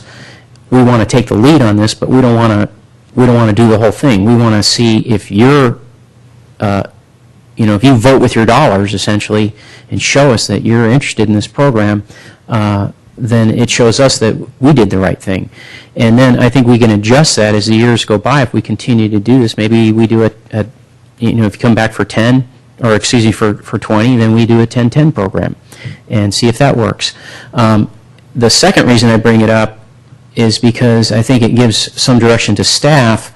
One of the other items on this agenda item is that we develop a policy for grant funding, and perhaps that's something that we look at. We do this as an experiment, see how it works, and say this is going to be part of our policies, that whenever we do grant funding, we're always going to have as part of it, or at least offer it to the council as something on their decision process here as an alternative, to do a matching program, not just direct, here's the money, and that's it. So with that, I would make the motion that we authorize staff to make a straightforward $15,000 grant with $5,000 available for matching grant, and then as part of the motion also that staff add to our strategic plan an item for future item. So just so that we don't lose it at our next strategic plan.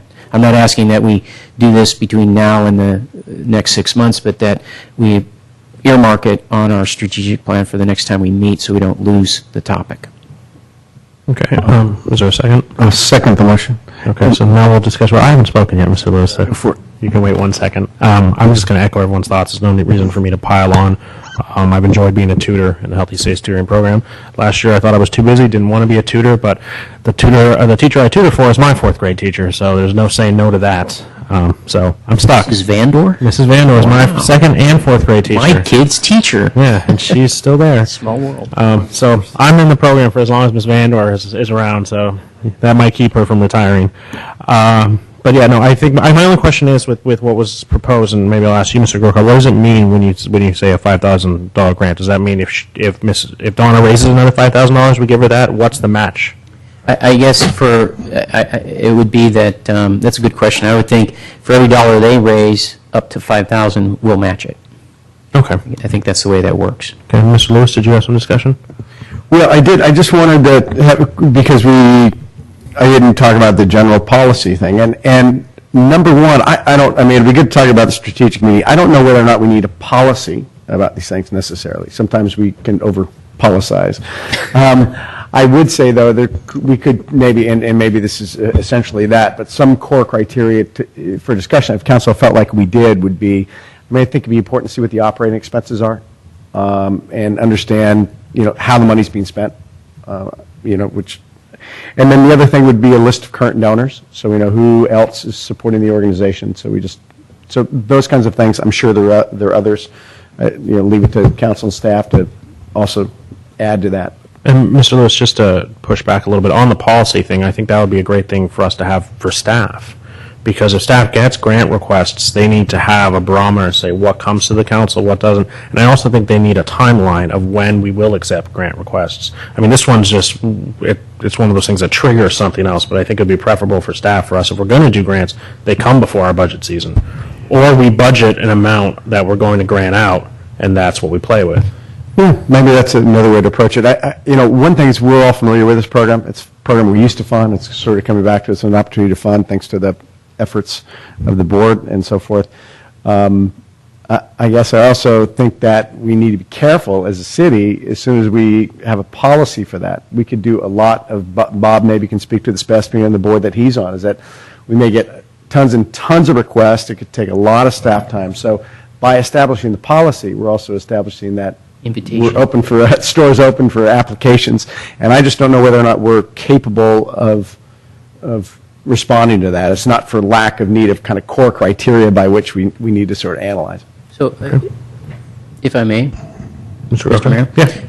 Perhaps to address that, I'm agreeing with Mr. Lewis, maybe we don't have a policy, but we at least come up with guidelines, and then that looks a little less like an invitation. I know we're policy, it's pretty much the same. We're slicing and dicing terminology. But I want to make sure everybody understands, and Mr. Maltby, if you know this answer, right now, out of the general fund, we do not give any money away, or do we? The nonprofits, out of the general fund.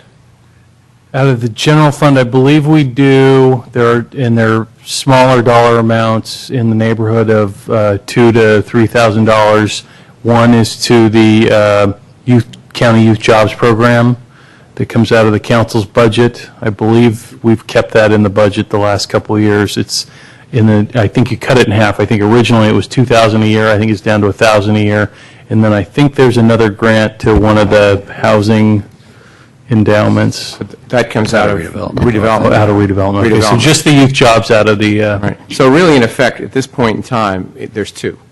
That's correct. And my concern with wanting to develop either a policy or guidelines, I use the term policy, but I thought of it very much as Councilmember Lewis and Vice Mayor Grocott described it in terms of those types of criteria and the guidelines. But just want to make sure there are a number of San Carlos-based community organizations that have very worthy causes and programs in town, and I know they would like to be on even footing in terms of having the opportunity to apply for and show the council what they could do with those kinds of resources as well. The difficulty that I have is, through the chair, is that I know of another city in the peninsula that has actually a meeting to discuss, and they have, I think, 10 or 12 amounts, and I only know of one. Maybe there are other cities that do it. And it is, sort of a come one, come all type situation, again, all within that city. And once you set up, again, I'm not trying to denigrate it, setting up rules and regulations, but once you do that, the foundation that I sit on, when I joined the foundation, we didn't have a really good set of policies. We used to get applications from around the world for money. We finally set it up a couple of years after I got on, that it's basically the 9 Bay Area counties. As it is, we get 321 applications for the money. So you're saying you want a policy? I'm saying I don't want a policy for the city. I want a policy for what I sit on, but not for the city, okay. Because what's going to, in my opinion, as you mentioned, Mr. Lewis, it's going to be the other organizations that Mr. Maltby mentioned. They're going to go, well, we have a possibility of getting. We're going to have a special meeting, and we're going to have to say, first of all, can we give any money away? And then, do we give it to Healthy Cities? Do we give it to ABC Company or Foundation, or do we give it to this? Give it to the youth? It can be a slippery slope. If we were, possibly as rich as Midas, we could do this. But we don't have a policy now. Things seem to be working pretty well. If people want to come up and ask us for money. But who decides that, and what we decided? Well, no, because I don't remember discussing that we were going to put Healthy Cities on the agenda, Mr. Grisilli. I think that was a discussion between me and the city manager. I'm sorry, I'm confused. We're talking about it now. We're talking about it now. This wasn't brought up in the 6-month retreat. This was triggered because a grant request. I'm sorry, I wasn't speaking to the 6-month retreat. No, exactly. But we as a council never had a discussion that Healthy Cities was going to come onto this agenda or come onto any agenda, or that we were going to have a discussion about grant funding. All right. And the reason I'm going to push very heavily that we have a policy is because I believe it keeps the city manager from playing politics. Mm-hmm. Because what happens if Tom Davids and San Carlos Together comes, Or San Carlos Green comes to Mr. Maltby and goes, we want a grant for $10,000, we got this great program. And he says no. What right does he have to say no, or what right does he have to say yes? Where is the trigger? And I think you're putting our city manager in a really awkward place by not having a policy. Maybe the policy just says they have to be from San Carlos and we'll only accept them going into the budget season. Something like that. But we have to give him the ability to say yes or no. Well, he hasn't had, he hasn't had this problem before. No, he hasn't. I don't think any of the city managers have come to us at any time and going, oh my God, I'm getting asked for $1 million. Well, because for the past 10 years we've been cutting. Well, that's the truth. No one was coming to us going, hey, give us money to... Well, maybe, I don't know, maybe we can call Mr. Garvey and ask him if he has it. Well, through the chair, is the city manager asking for policy or not? I mean, yeah, I think he is. Yes, I am. This is my recommendation that we put together some guidelines about how we would address requests from nonprofit organizations, be they from San Carlos or elsewhere in the future. If we would have, as Councilmember Grisilli points out, one meeting a year or one item on one meeting a year where these applications would be presented to council, presumably around budget time, or if there would be the council could identify a certain number of groups that they would like to have to provide funding on an annual basis as part of the budget. There's a lot of different ways we could slice and dice this, to use Vice Mayor Grocot's term. But just to give us a little bit of guidance on what we do when these requests come forward, because certainly I can tell you from conversations I have that this request isn't flying under the radar with some of the other groups in town, that they're aware that you're about to potentially grant a fairly sizable grant to a nonprofit in this community, and I think that there are other groups in town that would like the opportunity to compete for that kind of funding as well. And so the question becomes, are we doing this in a vacuum or in the future? Because I presume Healthy Cities will likely be back next year for a grant. This is an annual program. How will we look at these types of grants within a broader spectrum of requests that I anticipate we're likely to see?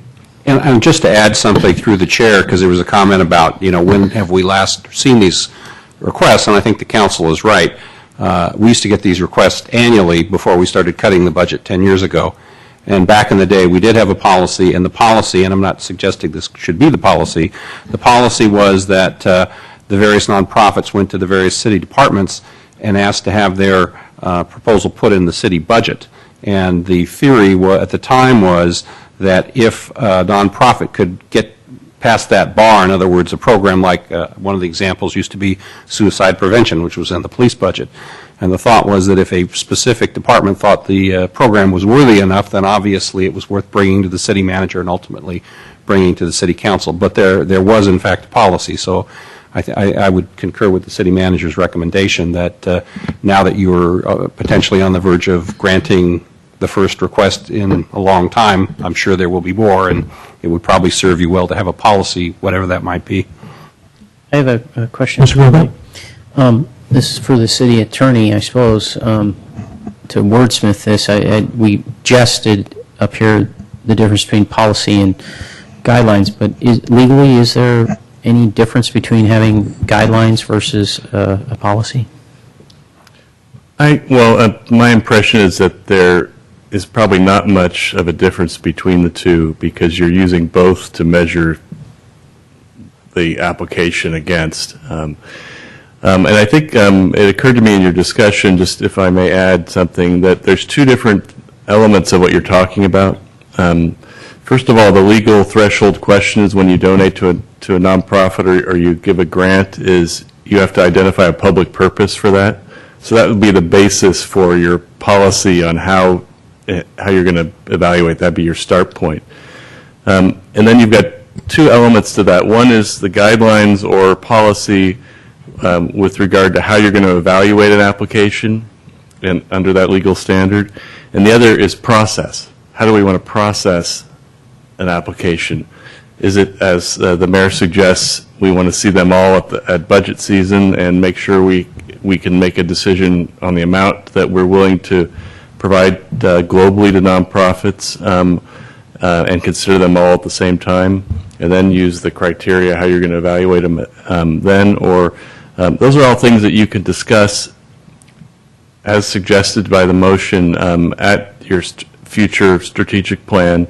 Tonight, we really don't have that aspect of it on the agenda, but really what you, that seems to be where you're kind of headed is, do you want a process discussion or guidelines? Because you could have one without the other, it seems to me. So, Mr. Mayor, my motion still...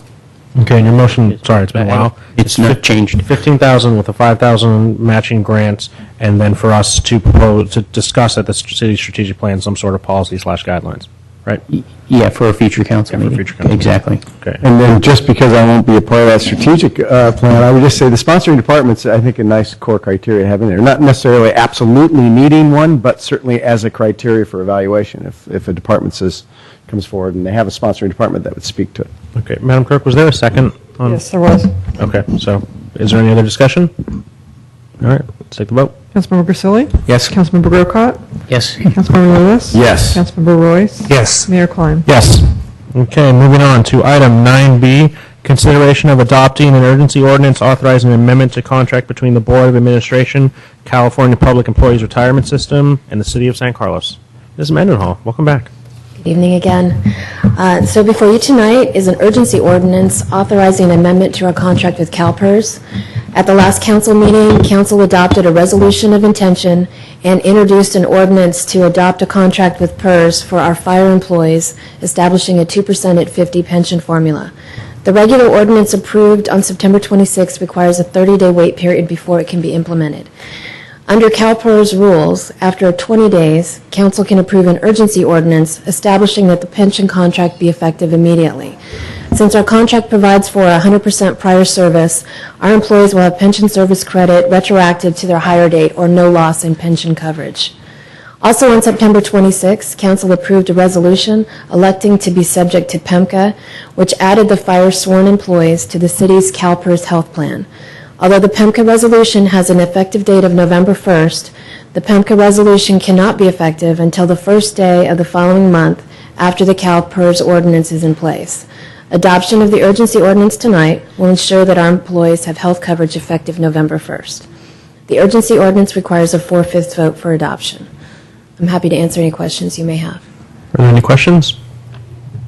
Mr. Grocott? The only thing I'm confused about is how do these employees have health coverage in between time? Under the JPA, they had coverage through the end of October. The existing, or the transitioning JPA employees. Okay, very good. Thank you. Is that the only question? Okay. No, just a comment. Oh, yeah. Just to the public, the reason we're having our meeting tonight, Mr. Mayor, is because of this issue, just so folks know. Because normally we would be... We'd be on the 10th, yeah. Okay, with that being made, can we have a motion? I'm sorry, we're not. I'll make a motion that we adopt the urgency ordinance. Is there one to read here? Ordinance number 1437. and urgency ordinance of the City Council of the City of San Carlos authorizing an amendment to the contract between the City of San Carlos and the Board of Administration of the California Public Employees Retirement System. Is there a second? Second. Madam Clerk? Councilmember Grisilli? Yes. Councilmember Grocott? Yes. Councilmember Lewis? Yes. Councilmember Royce? Yes. Mayor Klein? Yes. Okay, moving on to item 9C, consideration of adopting a resolution authorizing the payoff of the loan assumed by San Carlos for Engine 16 as a result of the dissolution from the Belmont San Carlos Fire Department. Welcome back again. Yes. Actually, I have nothing further to add other than what's in the staff report. The amount of the payoff is a little over $200,000.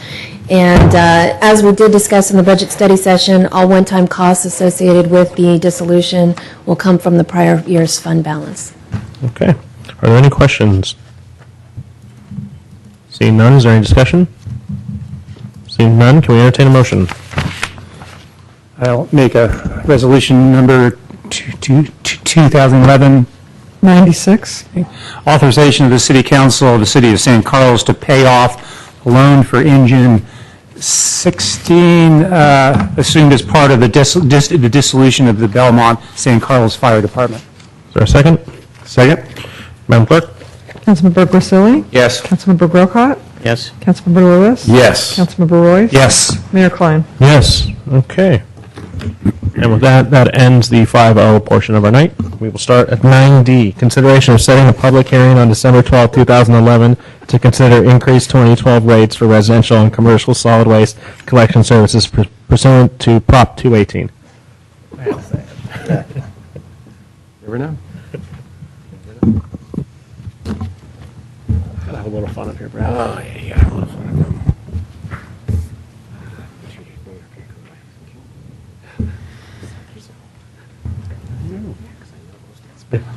Okay, thank you, Mayor, members of council, and on to the solid waste rates.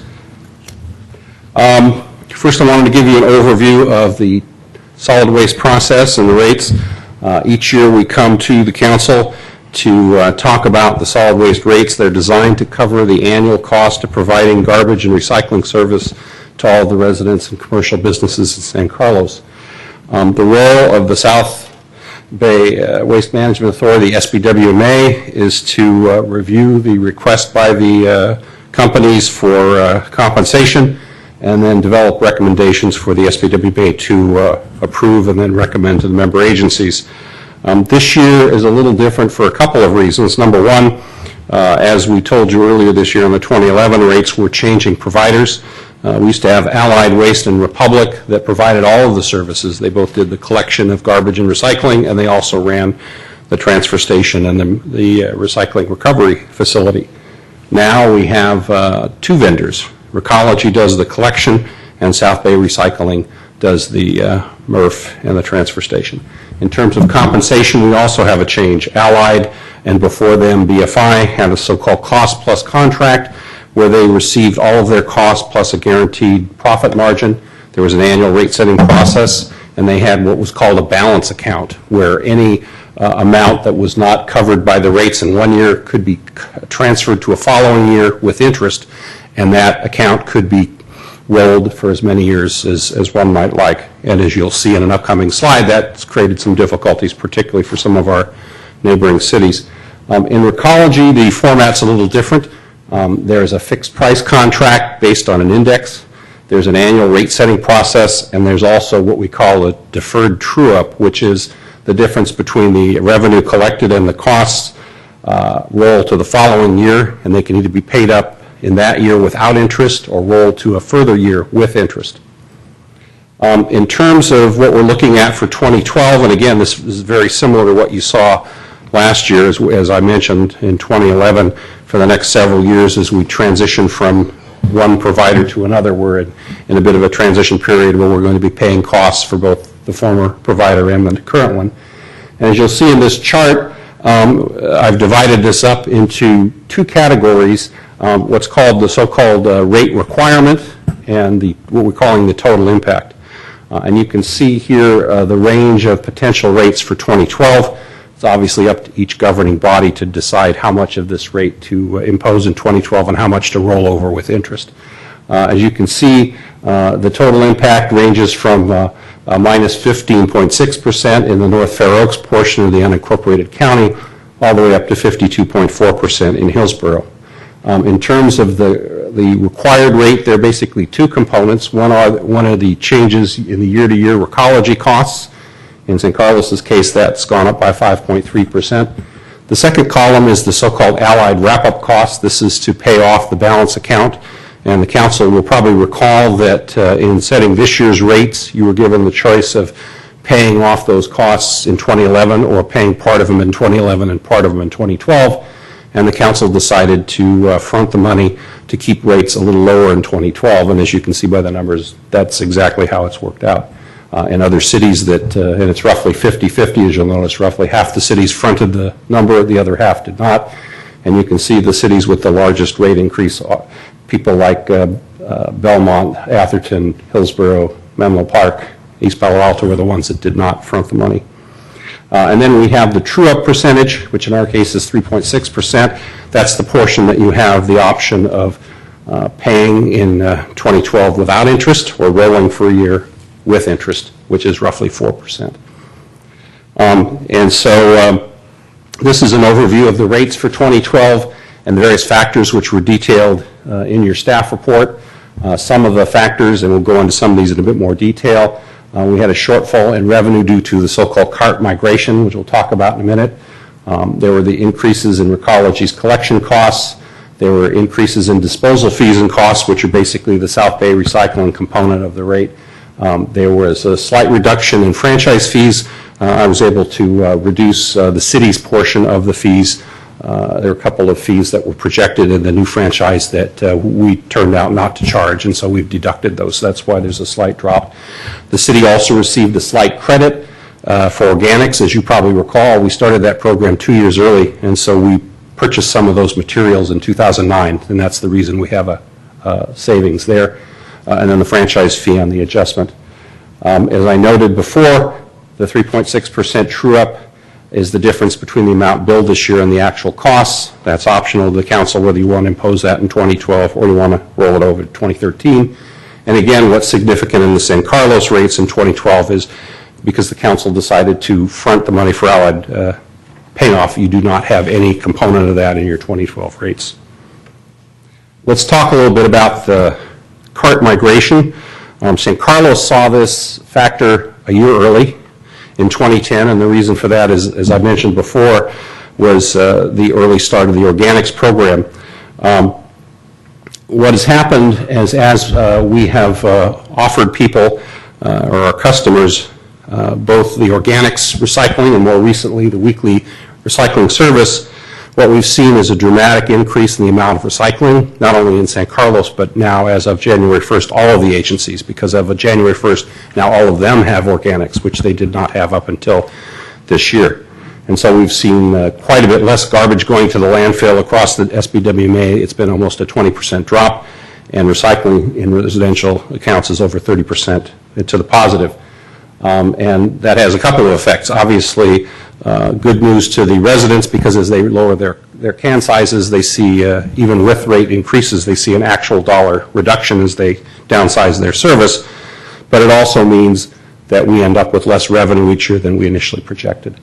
And as I note on the slide, the reasons that we see for cart migration include things such as the food scraps program, first in San Carlos and then agency-wide, the weekly recycling, and also another factor that we'll talk about in a minute, which is that in most of the cities, including San Carlos, the city's rate structure is so progressive that at 20 and 32 gallons, the rates that we charge do not cover the actual cost of those services. Here's a slide that I put together with the help of SBWMA staff the last couple of days, and this shows you the actual cart migration in the last 12 months in San Carlos. Believe it or not, ours is actually a bit more modest than the other cities, and again, that's because we've had 2 years of organics service, and the other cities have just started in January, and so a lot of the organic, or the cart migration occurred actually last year. But as you can see, this year we've seen 244 additional accounts at 20 gallon, 138 additional accounts at 32 gallon, and conversely, a loss of 43 accounts at 64 gallon and a loss of accounts at the 96 gallon level. So clearly, there's a continual swing towards the two lower services, which again tells you that there's less garbage being dumped in the community, and it also tells you recycling's up, which is a good thing. But again, from a revenue point of view, there's a challenge, as you'll see by the next slide. The next slide compares the rates that we charged this year compared to the cost this year. So for example, the cost for 20 gallon service each month is $43.59, but we only charge $18. The cost for 32 gallon service is $49.38, we charge $28. You can see as you get to 64 and 96, at 64 it's about a wash, we're charging about what it actually costs, and at 96 we're actually charging more than it costs. So that helps you explain why you have revenue shortfalls when the mix of accounts doesn't match, at the end of the year, doesn't match what the mix of accounts was at the beginning of the year.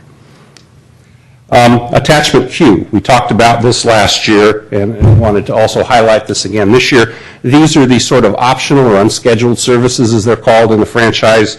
These are outside of the rate process. These are things like backyard service rather than curbside service, additional recycling carts, et cetera. And residents can sign up for these in addition to the baseline rates. There's a table called Attachment Q in the franchise that set the first year rates. Each year, Recology is allowed to increase these costs by an index. In 2012, the amount of their allowed increase is 1.67%, which is what they've requested. And staff believes, much as we did last year, that the attachment queue services should be a straight pass-through. That is, we should charge the actual cost. And so that's what we're recommending as part of the rates. So if a rate recommendation goes forward, part of that will be the attachment queue section. Just as a reminder to show you and compare what we did last year with what we're proposing for the coming year. In last year, you had 4 components to the rates. You had the base rate, you had the CAN migration, which was a bit higher than it is this year, and you had the balance account. And the choices last year was the council had the choice of raising the rates 11.9% and moving the allied expense to this year, or including all of the costs. And the council decided to include all of the costs, which explains why you don't have the allied component this year. Now moving on to options that we would suggest at the staff level for 2012. There are obviously others, but these are the 3 that we think are the most interesting. The first is for you to move forward with the hearing, but only for the required rates component, which would be 5.3%. It would fund the required component of the 2012 rate only, and it would roll the true-up into 2013. However, when you roll it over, you do incur interest. This particular recommendation also assumes that you have 1 month of retroactivity, which again, another variation on the theme is you could do it without retroactivity, and we'll talk about that in a minute. The second option is to do what we call the total impact rate, but retroactive to January 1st, and that would be an 8.9% increase. That would fund all of the required 2012 costs and the true-up, so you would not incur the interest on the true-up and you would not roll it forward. And it would also continue to set the rate retro, and let me explain at this point the situation in San Carlos with retroactive rates. The reason that San Carlos's rates, at least in the past, have always been retroactive is that when you take the 12 agencies, they're roughly split into 3 groups, and one group gets billed in January, and one gets billed in February, and one gets billed in March. We're in the second group. And so when the rates are calculated by, in the past it's been Hilton, Fair & Coffin Hobson, the consultant, this year it's SBWA staff, they're all set as if the billing occurs in January 1st, which of course for San Carlos it does not. So you have a couple choices here. You can either set the rates as if they were to kick in January 1st, even though the first bill doesn't come out until 30 days later, or you can set the rates as of February 1st, but then you have to set them at a slightly higher amount to have enough money to fund the entire amount that you're targeting, because you're going to have 11 months of the new rate versus 12. And that's the difference basically between option 2 and option 3. The additional 0.75% is added for the 1 month delay in the new rates. So if you don't want any retro at all and you want to collect the total impact amount, you would charge a rate hike of 9.65%, which is what we've recommended in the staff report tonight, primarily because of the amount of feedback we've received about retroactivity, that some folks would prefer not having retroactivity even if it meant a slightly higher rate increase. You can do that, or if 1 month of retroactivity does not seem that significant to you, you could use the 8.9%. Both of those, I think, are valid choices. In terms of next steps, if the council tonight does elect to authorize the city manager to issue the Prop 218 notice, we would issue the notice to the property owners of San Carlos, and then we would hold a public hearing more than 45 days after that notice went out, which would be December 12th of 2011. And once the hearing was held, and assuming the rates were approved by the council, they would be either effective January 1st of 2012 if you chose one of the retroactive options, or they would be effective February 1st of 2012 if you added the additional 0.75%. Now I wanted to quickly move on and talk to you about some of the questions that we heard from council members between the time the staff report came out and this afternoon. One of the questions we heard from several council members was, would there be savings if we move from weekly to every other week recycling service? Staff believes there would be, although we would obviously need to ask Recology for a proposal. We have not done that yet.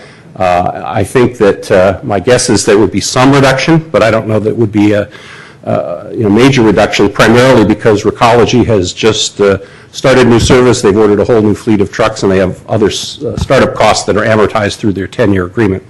But again, if you'd like, you can certainly chat with the Recology folks I see that both Mario Puccinelli and Gino Gasparini are in the audience tonight, and they may be able to give you a better answer than I on that. Some other things to consider, though, on changing recycling service. One is that if you reduce the amount of recycling in the community, some residents may be forced back to larger garbage cans and more garbage service because of the reduced recycling service, and that, of course, would increase their costs. And also, it will have an impact on meeting the requirements of AB 341, which was just passed by the legislature and signed by the governor last week. And as you know, that raises the recycling requirement for all the cities and counties in the state from 50% to 75% as of 2020. We still have a few years, of course, to reach that target, but since we're only at roughly 63% recycling on residential and we're in the 30% in commercial, we're clearly not anywhere near that today. So notwithstanding the programs we have today, we're going to have to do even more programs in the future due to that new state requirement. The next question was, how much money are we raising with this rate increase? And the projection is just over $640,000 to cover the costs of the items we described. The third question was, why are the commercial can rates somewhat lower than residential? And the answer to that question is the residential can rates include the cost of the organics and food scrap service, which are done differently for commercial. So there's an additional $2.30 a month, I think, is the number that's in the commercial or in the residential rates. It's not in the commercial rates. The next question was, does SBWMA have any financial reserves to offset the 2012 rates? The answer is SBWMA does have some reserves, certainly. They have, some of them are committed for things like bond payments and bond coverage ratios. There's also revenues for things like drops in the recycling commodity revenue. When a couple of years ago, for example, when the floor fell out in terms of selling aluminum cans and paper, there was a reserve to offset that. And there's also a reserve to offset a loan from the city of Burlingame, $3 million, that helped cover the cost of the Shoreway. But in terms of the procedure, in theory, the board members could approach the SBWMA board, and if 2/3 voted to use some of the reserves, that could occur. However, with most of the reserves, not all of them, but most of them, particularly the ones related to recycling revenue and bonds, there are requirements to replenish them. So you could, dip into the reserves, assuming you got 2/3 of the members to agree, but then you'd have to turn around in, about a year perhaps and pay them back. So that'd be a short term. From the staff perspective, again, it seems to staff that if you want to pass something less than the full total impact amount, an easier way to do that would be to authorize the hearing for the required amount, but not for the catch-up. And that's something you can certainly do. And in effect, what you're doing there is you're basically borrowing money from Recology, because they then are loaning you, in effect, the money, or loaning the ratepayers the money at the prime plus 1% interest rate. Another question was, has SBWMA cut its budget for 2012? And the answer is yes. Actually, SBWMA has cut its budget over the last couple of years. Part of that, quite frankly, is now that we're in 2012, the startup costs for the new service are no longer in place. So some of the costs that we had in terms of rolling into new facilities, advertising, et cetera, have been taken out of that budget. We also have seen at the SBWMA, the board has not given the SBWMA staff or executive director of cost of living for each of the last 2 years, and that the program budget itself has been cut by about 10 to 15%. So there have been cuts at that level, and that in particular affects that line item I talked about earlier, disposal costs. That's where you would see those reductions reflected. Another question was, what is the 4% interest penalty if there was no rate increase? In other words, the entire amount was punted for a year. And we roughly calculated that 4% of the $641,000 is about a $26,000 cost to the ratepayers in the following year. And again, obviously, whatever you don't fund in 2012 then gets rolled into the following year. And then finally, what was the staff expectation for rates in 2012? I think what we said to you last year, looking at the notes, was that we're in the first of 4 years of transition. I think staff's take is that's still where you are.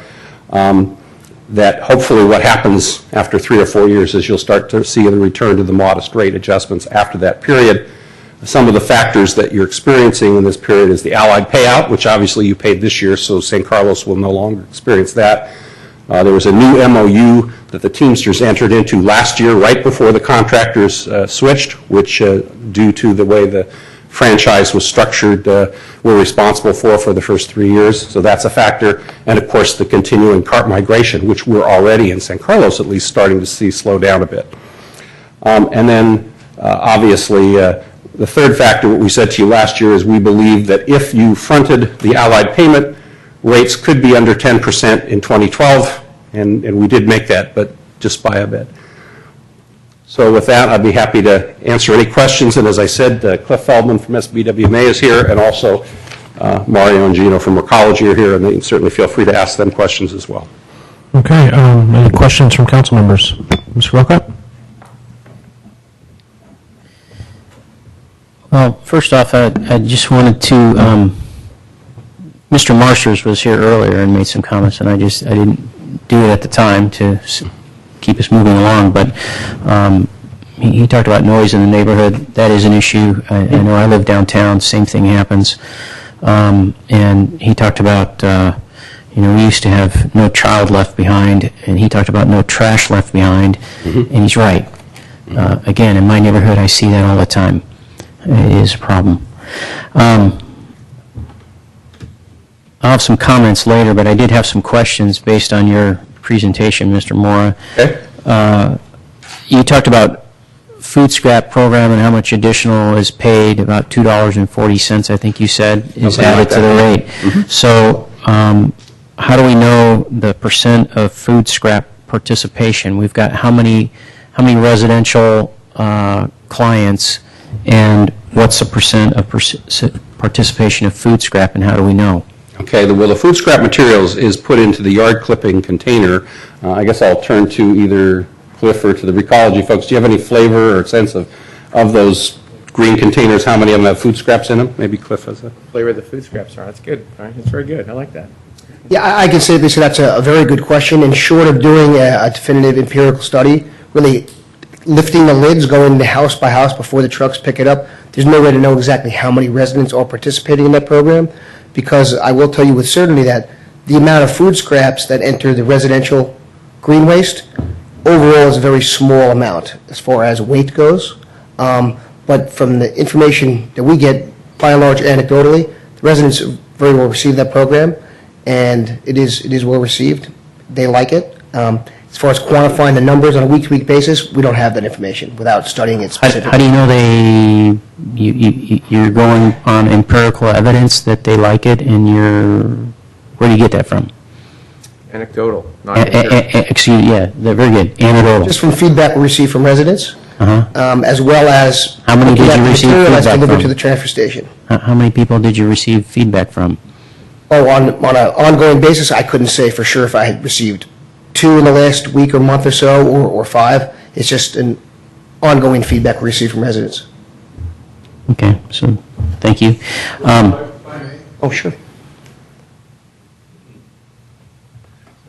Good evening, Honorable Mayor, Vice Mayor, members of council. My name is Mario Puccinelli, and I'm the General Manager of Recology San Mateo County. And I did want to add some additional information regarding the organics program. We do have an onboard computer on our trucks, and we seasonally, the organics is a real seasonal commodity, but we usually see between 80 to 90% would be our average participation rate. And that's out of a customer base of approximately 7,900 accounts we have who have the organic service weekly.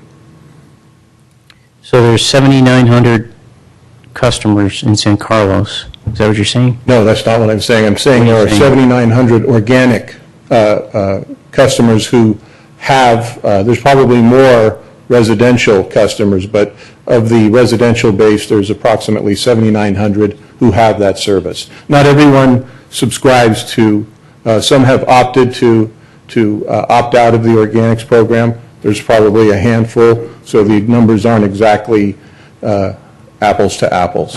Excuse me, I don't get it. Everybody was given a little pail. That is correct. Okay, so, and I guess the idea of that pail is you keep it under your kitchen sink, you put foods in there, and then when you take your can out, you take the pail and you dump it into the can. Correct. Correct? And then you take the pail back inside and put it into the kitchen sink. Just like that. Right? So what you're telling me is you have 7,900 customers in San Carlos who avail themselves of the pail and seem to use it. Correct. And somehow you have a sensor on your truck that lets you know when food scraps are going in. We have a onboard computer system that tells us how many customers that truck is picking up on his particular route. Okay. So it will, not everyone puts it out every week. So it varies on the seasons. So in the fall and in the spring, we'll see a lot higher participation, probably closer to 90% in San Carlos. Of the 7,900 customers? The 7,900. How many customers do you have in San Carlos, residential? It's Yeah. I don't know if it was on the screen. Cans. It was I think about 12,000 parcels, so it's probably... right in that range. Sorry to interrupt, Mario, but that doesn't include multifamily, correct? That is correct. It does not. But multifamily has those pails available to them. Yes, but it's a little different because we all go into one gigantic can, so it's one can, but you're not counting the 50 units that go to that can. That's in some cases and in some cases not. I live in a multifamily and we all put cans out. It all depends on how many units. Down Walnut Street, where I used to live, years ago in the 80s, further down on Walnut, that's a multi-unit building. I mean, it's like 12 apartments or something. They put out cans. Well, it's a little different for those of us who live in much larger. Okay. So I guess what I'm asking of the customers that use cans, be they multifamily or be they single family, how many customers do you have? I don't have the multifamily stats right off the top of my head. I was focusing on the residential. So we have about 12,000 residential, and we've got about 7,900 who avail themselves at times of the food scrap program. The 7,900, yes, I can confirm that. At times they use it. At times, Right. absolutely. Okay. Very good to know. Okay. Thank you. Thank you. I would think the other thing, too, to point out in terms of people who use the organics is the fact that we're seeing as much cart migration. Most of that is from the organics. Then you had a slide up there where you said there was budget cuts, and then you very quickly said something about a percentage. Right. I believe, and I'll check with Cliff because he's on staff, I believe what we said was that the budget cuts at the SBWMA budget in the program area were something on the order of 10 to 15% over the last 2 years. He's nodding yes. Is it 10 or 15, or which is it? I believe it was closer to 15, but I don't have that exact number. Mr. Moore, can you reiterate Closer to everything you 15, said? he's saying, for the program budget. Well, you can come up if you like. And what Brian's referred to is the recycling and public education program budgets. We reduced those the last 2 years about approximately 15% across the board, which was a variety of programs. Excuse me, that's one item in the budget, or that's the entire budget? It's a variety of items in our budget specific to the programs that we implement. What about your entire budget? The entire budget, there were some, as Brian mentioned, some very big reductions. For example, the public education program was by and large taken out of this year's budget because those expenses went away after we implemented the program. So there were some big one-time hits related to the fact that the transition to the new service providers has transpired. What was so the entire budget, how much did it get reduced? I don't have that number right in front of me. Okay. Staff cost for SBWMA. Cut, not cut, went up, what did it do? Okay, I understand that, no COLA, but there could be no COLA and then you do step-ups for employees. So don't give me the COLA numbers. We did that at the city also. We also eliminated a position at SBWMA as well, so there's real reductions there also. I think another thing to point out about the SBWMA budget, and it was affected in, again, this is reflected in the disposal line item, is where you see the SBWMA budget through these rates, is it did increase from 2010 to 2011 because of the one-time costs, and then it went back down. So part of that, as Cliff was saying, was due to the rollout, and part of it is due to the fact that there has been a real reduction in headcount at SBWMA, and there has been no COLA, and there have been the annual year-to-year increases that you'd seen in the past in that budget, and other agencies have not been seen for 2 years now, SBWMA. Do you have a percentage? A percentage? Yeah, in other words, like for instance, at the city, when we get our budget, we can look at staff cost. So we can separate out and look, here's our staff costs. In fact, we just went through cuts and we asked for a 5 to 7% reduction across the board, which you and the city manager and everybody worked on, and we achieved it, right? We made a 5 to 7%, depending on the department and so forth, we made cuts. And we cut salaries and we cut benefits, and we saw a percentage of cuts. So did SBWMA see that or not? There was a reduction in personnel costs. I don't have the budget with me, but we can certainly get you that number. Okay, thank you. I have some other questions, but I'll yield for now. Okay, Mr. Royce? Yeah, thanks to Brian's patience, spent some time with him this morning. Some of those questions on those 2 slides were mine, so I'm in pretty good shape right now. Okay, Mr. Grisilli? Oh, yeah. Mr. Moore, you mentioned that the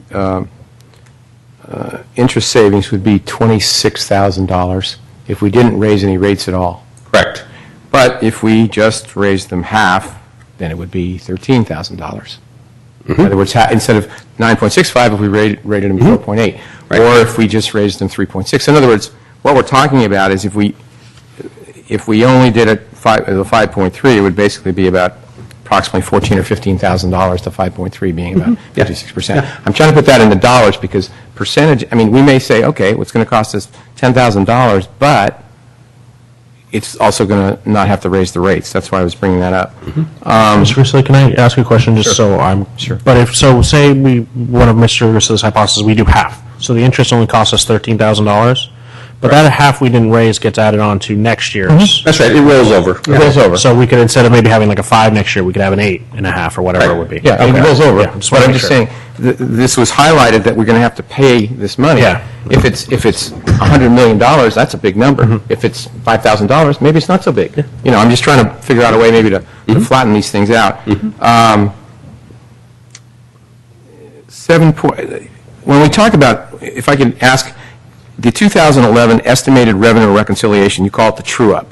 Yes. Okay? And then we have the 2012 net collection revenue at 2011 rates, which is part of the 5.3, although it's a negative in our case. Right. What's the difference? Because isn't the cart migration in the true-up also, the 2011? My understanding is the difference between the two, and I'll ask Cliff to comment as well if I have this wrong, is the first number is an estimate of the amount of shortfall we have between the amount we... I apologize. The first number. Which is the first number? The first number is the collection revenue, or the so-called net collection revenue. Okay, up top, okay. The one up top, that's the difference between the amount of money we thought we would collect, but everybody stayed in their rate category, versus the amount we did collect because some people moved down. So cart migration's in there. Cart migration. Get it. My understanding of the second number, and he's nodding so far, so I must be doing good, is that that's the number that is the year-to-year change in Recology's actual costs in San Carlos. In other words, they have gone up more than we would have expected. And part of that, as you probably saw in one of the earlier slides, we continue to get more garbage accounts. This year we have, even outside the cart migration, we're still getting more garbage accounts. Obviously our total costs are up. And we saw costs of, I believe it was organics, went up. And so that's, as I understand, that's what the second number is. Is that correct? Why wouldn't that be under contractor's compensation? I'm just trying to understand apples to apples. Right, I think the true-up that Brian's mentioning, which in the handout looks like this. Doug, please don't do that. It's 3.6%. 2011 estimated revenue reconciliation, he calls it a true-up. Right. What does that take, what is that in? What's in that? That is revenue that's needed outside of the base costs. And what that is for are a variety of services known as the attachment Q, or the unscheduled services. Yes. That are outside the base or the fixed costs. For example, backyard service fees, bin lock charges for commercial accounts, overage fees. There's a variety of services that the company charges for that are outside the base revenue that needs to be included into a future revenue stream in order to capture it. But we pass through that. He says we pass it straight through. There's no cost there. It's 1.67%. We pass it through. That should balance. Yeah. Yeah. So now so who's on first? I'm confused. There's no cost for Q. No, the revenue needs to be included into the rates. This won't be an annual recurrence. Once you catch up with this, it's unlikely that the number of backyard service customers or the bin lock charges are going to fluctuate on an annual basis, but the company needs to have that built into the rates in order to charge for it. Mr. Moore said we charge 1.67%, and we charge for it. So there's no cost. There is no cost. Okay, right. That's the increase from the year over year. But because of the way the contract was structured, we haven't yet included the amount of this until now, because it has been unscheduled. We haven't known what it was. It hasn't been quantified until they started providing the service in 2011. This is our first estimate of the aggregate number, which is embodied in that roughly. So what you're saying is the true-up is made up substantially of Measure Q or whatever, Avenue Q or whatever the hell Q it is? Yes, because this is the first time we're quantifying it. It's the first time those services. So it's 3.6 this year, but we're estimating 1.67 next year? No, the 1.67 is the CPI increase. They're allowed to tack on to the original amount. So, for example, you had a franchise agreement that started on January 1 of this year. The cost for backyard service, I'll just use arbitrarily, was $20. Okay. The company is entitled to increase that along with a variety of their other costs in accordance with the CPI. So that $20 goes up 1.67% for next year's rates. Next year. And we're using 2011 in this one. We're using because we're going backwards. What it cost us is 3.6% last year. What it's going to cost us in 2011 is 3.6%. You have two options. You can either adjust your 2012 rates to capture that. I understand what our options are. Okay. If I honestly do that, I'm trying to identify what this is. So what you're saying is it's 3.6 for 2011, 1.67 for 2012. I'm saying, well, here's where it gets kind of confusing. Kind of, yeah. This is the first time we're quantifying it in 2011 to apply to either 2012 or 2013 rates. Okay. The company is entitled to that 1.67% escalator on it, which is the base cost in 11, increase it by 1.67% per item, and that's what gets applied to 2012. So it's kind of confusing. The 3.6% applies to the aggregate amount that needs to be captured. The 1.67% applies to the CPI increase on the individual items. I get that. Okay. Does green count, the big green bins, we put all our greens and our compost, our organics. Does that count as recycling? Yes. Okay, so when we're talking about recycling 75%, that's what we're talking about. Okay. Those are all the questions I have now. Okay, Mr. Lewis. Thank you, Cliff. So and part of this may be discussion, but just looking at the number in the. We got to get a staff member for you. Oh, yeah, that'd be good. Mr. Moore? Mr. Moore, would you like to try to pay attention to me, please? Thank you. I can get that anywhere.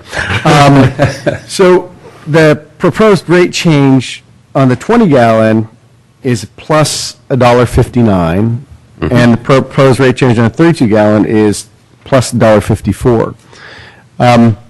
And then the other thing we're talking about, the cart migration, sort of trying to balance for that, although that was our carrot 2 years ago, was, hey, if you divert more to the organics recycling, you'll be able to move from a 32-gallon can to a 20-gallon can. And I know there'd be net savings in that based on our current rates. That would offset the amount of the additional cost of what the organics was. That was the argument before council in 2008. So this is partly a comment, but did you set the proposed rate? Is that something council can talk about tonight? I think it's certainly something the council can talk about if you wish, yes. So, and I'll get around to what a proposal might be, but so the minus 2.7% migration cost, what's the dollar figure that represented? You said earlier on there was an increase in collection costs, and the second point was that there was a minus 2.7% migration. Okay, let me see which line. And we're talking about an increase of $641,000. So I'm just trying to wrap my head around the cart migration. It's our carrot. It's what we want. people to go to the smaller size. So in our proposed rates, council, just real quickly while they confer, the thing I'd like to keep the 20-gallon can as a carrot, as something that's good, and maybe reflect that in our new proposed rates. I think it's more expensive with the more garbage you have. I was going to, excuse me, Mr. Lewis, I think it's $2.54, not $1.54. Is this $2.54? Okay. It's $26.30 to $28.84. Bad math, okay. Go ahead. Just Yeah, I make a couple observations there. First of all, I think that prior to the organics and prior to the new service, all of the cities, including San Carlos, had set the rates progressively with the assumption that just simply doing that, setting the rates progressively, would encourage people to go to smaller can sizes. I think it's fair to say, looking at the results, that there really wasn't much movement simply through the rates until we did the organics and until we more recently did the weekly recycling. Those are really the two events that, to use an expression, move the needle. You know, the rates themselves, we hope that there was more of an incentive than we actually got. I think the other observation is, if you keep the 20-gallon rates lower, as we showed in one of the earlier slides, you can certainly do that, but the effect is going to be that as more and more people move to that, you're only going to need a higher rate increase later, because those two rate categories are already underwater. Or you put costs into other areas of people that are generating more garbage. Yeah, you could certainly charge businesses more, you could certainly charge the large containers more, but as you saw from the slide, people are rapidly leaving those categories, I guess is my point.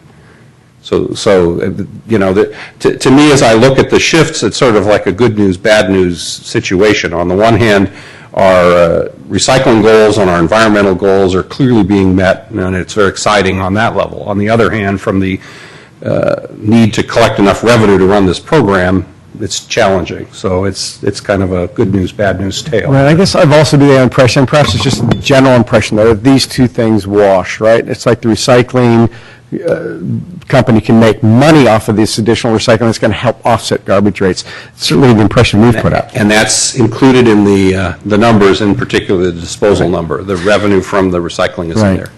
And it's just hard not to get irritated, and I hear from people in the city, it's just irritating that the garbage rates just keep going up and keep going up and keep going up and keep going up. And we don't really see definitive projections. And each year we get a little bit lost in 117 different details for why it has to go up, and it's tough for us to tease apart all these different things on a council basis. I realize there's a certain amount of trust in the SBWMA, but boy, do I understand the frustration of the average citizen, because even when we get all the reports, it's tough for very strong financial people up here to sort of go through all this stuff, and it seems endless. It really seems endless. With the Councilmember Brasili's point from earlier, I was hearing over the 10-year projection that we're anticipating this to flatten out over a certain point in time. Is that right? That's the intention, yes. The intention. Why can't we put together a 10-year projection with a range of assumptions that we can on a yearly basis come back to and say, based on these criteria, that are a little bit easier to tease apart than the way they are in the current report? Is that possible? I suppose possible. I'll turn to my friends from Recology and SBWMA to address. I mean, how can we turn to the people in our city and say, we have no real idea. We're going to get up and get 17 different reasons why it went up again, and we're going to try to do our best to sort of sift through it. Can you just give us, like most businesses do, here's our estimated costs, here's how we're actualizing on those costs, and here, so we can turn to our citizens and say, here's why, and there's good reasons why. And we're completely in tune with the sensitivities related to kind of the nebulous nature of why rates are going up, and we try to diffuse a lot of these issues. And not to belabor the point, but just to talk about the cart migration issue. We can't definitively put our finger and say, this is exactly how much your rate's going up related to residents' behavior, which is cart migration. Because if you look at if you recall the slide Brian put up there, he showed roughly a 3.2% change overall in the accounts in a 12-month period. Well, you don't know if 20% of those accounts happened in month number 1 of 12 or month number 10 of 12. And that's how you would calculate the revenue loss associated with the behavior change. So there's a lot of moving parts over the course of the year. In order to cut to the chase to your question, Councilmember Lewis, we could put together a projection of that nature, and it would be within ranges, and it would be within tolerable ranges, but there's going to be a lot of asterisks and a lot of footnotes at the bottom qualifying those. And that's something we'll definitely work on, because I completely concur with you. I think that that's something that needs to be done moving forward. And because of the nature of unwinding a cost-plus franchise agreement, which is a very different animal altogether, and the services that were provided, to a fixed-price contract of weekly service, the upgrades to the facility, there's a lot of things that are now coming into place, and we knew that this transition would take 2, 3, 4 years. And I can tell you with certainty that next year, there will be another bump above the CPI because of contractual reasons, and then the year after that, it will be pretty much fixed for years 4 through 10, and moving forward after that, the future years, on CPI, pretty much across the board. Okay. Well, with all due respect, we are failing to make it clear and understandable. And so what I would say is that you all need to do a better job at making it clear and understandable. For me, to hear that there's only 266 cart migration issues to a 20-gallon can this year, and yet cart migration has come up, as we refer to it on this process, it keeps coming up. Cart migration, we hear that more than anything else. It's 266 out of 7,900 accounts. And we're talking about $641,000. It's getting way too much emphasis for where these costs are coming from, and it's tough to read through this report and even understand the proportional weight. So I'm just saying that you all need to do a better job at making this clear and easy to understand. This is garbage. It's, you guys should be able to put this out in an understandable way. So, Council, the one thing I'd like us to talk about when we get to it, thank you, is what Councilmember Grisilli said before. If we can get a 10-year projection that shows that this flatlines 4 years from now, then it may be worth holding just a gradual rate increase over the course of the next 8 years of 5% rather than going up 10% next year or nearly 10%, knowing that it will even out over time because the rates are going to come back to flat, from what I understand, in about 4 years. They should start to even out and get flat toward the last 4 years of the contract. It would be a reason to do 5% over the course of the next 8 years as opposed to 10%, for the next 4 years and then 0. I worry that the promise is things are going to flatten out, but every year we're going to have this discussion. I would love to see a 10-year projection, some commitments, and so we can actually each year understand how it's actualizing in a more clear and concise way. So that's my 2 cents. Thanks. Yeah, Mr. Grocott. Just a comment to what Brad is saying, and I have other comments, but I just want to comment to that one thing. One thing I learned from being on the fire board, Mr. Klein will understand this. On the fire board, when we gave guys, I think it was a 2.5% raise in 6 months, and then the second 6 months, another 2.5% raise, and we did that for 3 years. That really adds up. That 2.5 and 2.5 is not 5 annually. It's more than 5. And so, yeah, it's compounded, as Mr. Royce just said. So one of the problems I have out of the gate with this proposal is we're talking about 9.65 on top of last year's 18.5. So if you can't just add those two together, which I did quickly on a piece of paper here somewhere. I'm looking for it. So that's if you just add it together, it's 28.15%, but it doesn't work that way. It's more like annualized is about 15 or 16% increase. So I just wanted to jump in there on what you said about, if we could project out, because what we're doing now is all over the map, and it's very frustrating. Okay, Mr. Moore, I have a couple questions, if you guys don't mind. I have a couple after you. I'm sure you do. I'm sure I do. We have garbage questions. Yeah, aren't you supposed to be on the other side? No. So, Mr. Moore, I have a question. So, Mr. Grocott brought up last year's increase of 18%. Mm-hmm. And that... 0.5. 18.5. At that point, it's... and a lot of that included us paying off Allied, correct? Correct. So when is Allied's account going to be paid off? Allied's account is going to be paid off, I believe, by September of next year using the money we raised this year. In other words, there won't be... Go ahead. So part of that rate increase, do we know how much of that 18.5 is going to pay off Allied? From last year, it was roughly half. Roughly half, yeah. exactly.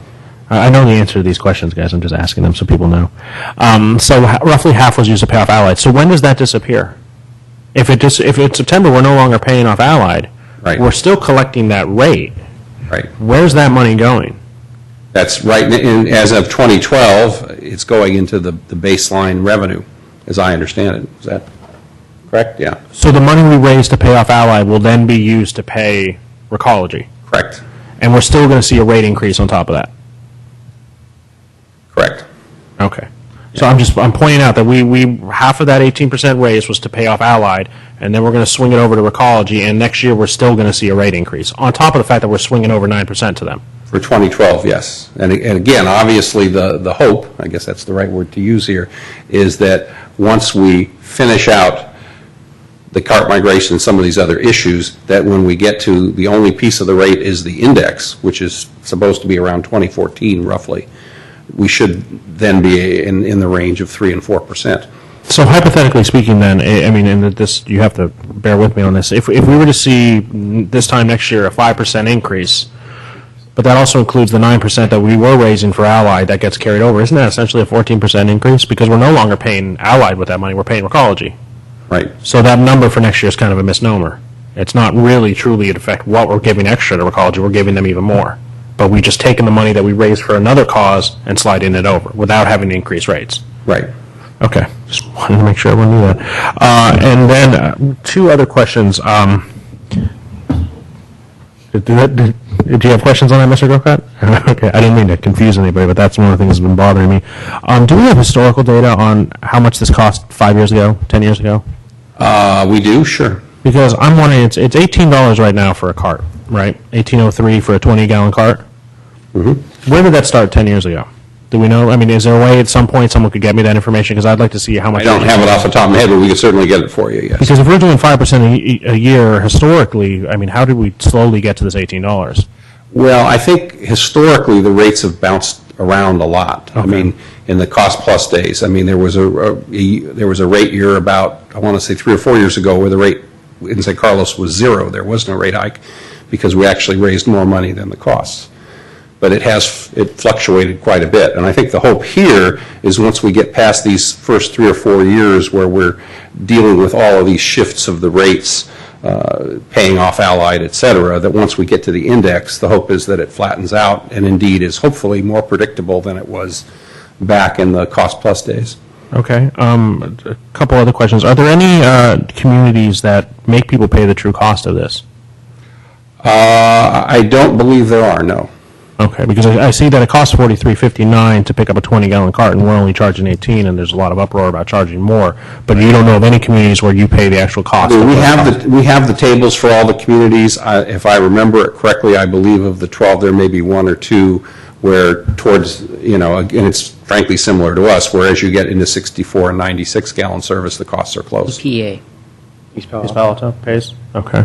Yeah. And then my last question is, we're looking at these things as a countywide level, and we have people who are 52%, and you have us somewhere towards the bottom third. Mm-hmm. Where are we as the Bay Area, as the 9 counties in the Bay Area? How is San Mateo County stacking up? San Mateo County rates tend to be lower than other counties, and I think part of that has been that historically we've had less service, and so we haven't had the expense that other counties have had. But we did see a survey, I think it was about a month or 2 ago, where it compared rates as of the summer, and most of the agencies in the SBWMA were below the average. I think even our rates were a little bit below the average. But is that because do we currently still have less service? No, we don't as of this year, but we did as of, say, last year, for example. So we're going to have to wait until the true up until we can actually compare ourselves to the other counties because they've been getting much more service for a longer time than we have. Right. We don't really know right now what this service actually costs us. We won't know for a couple more years.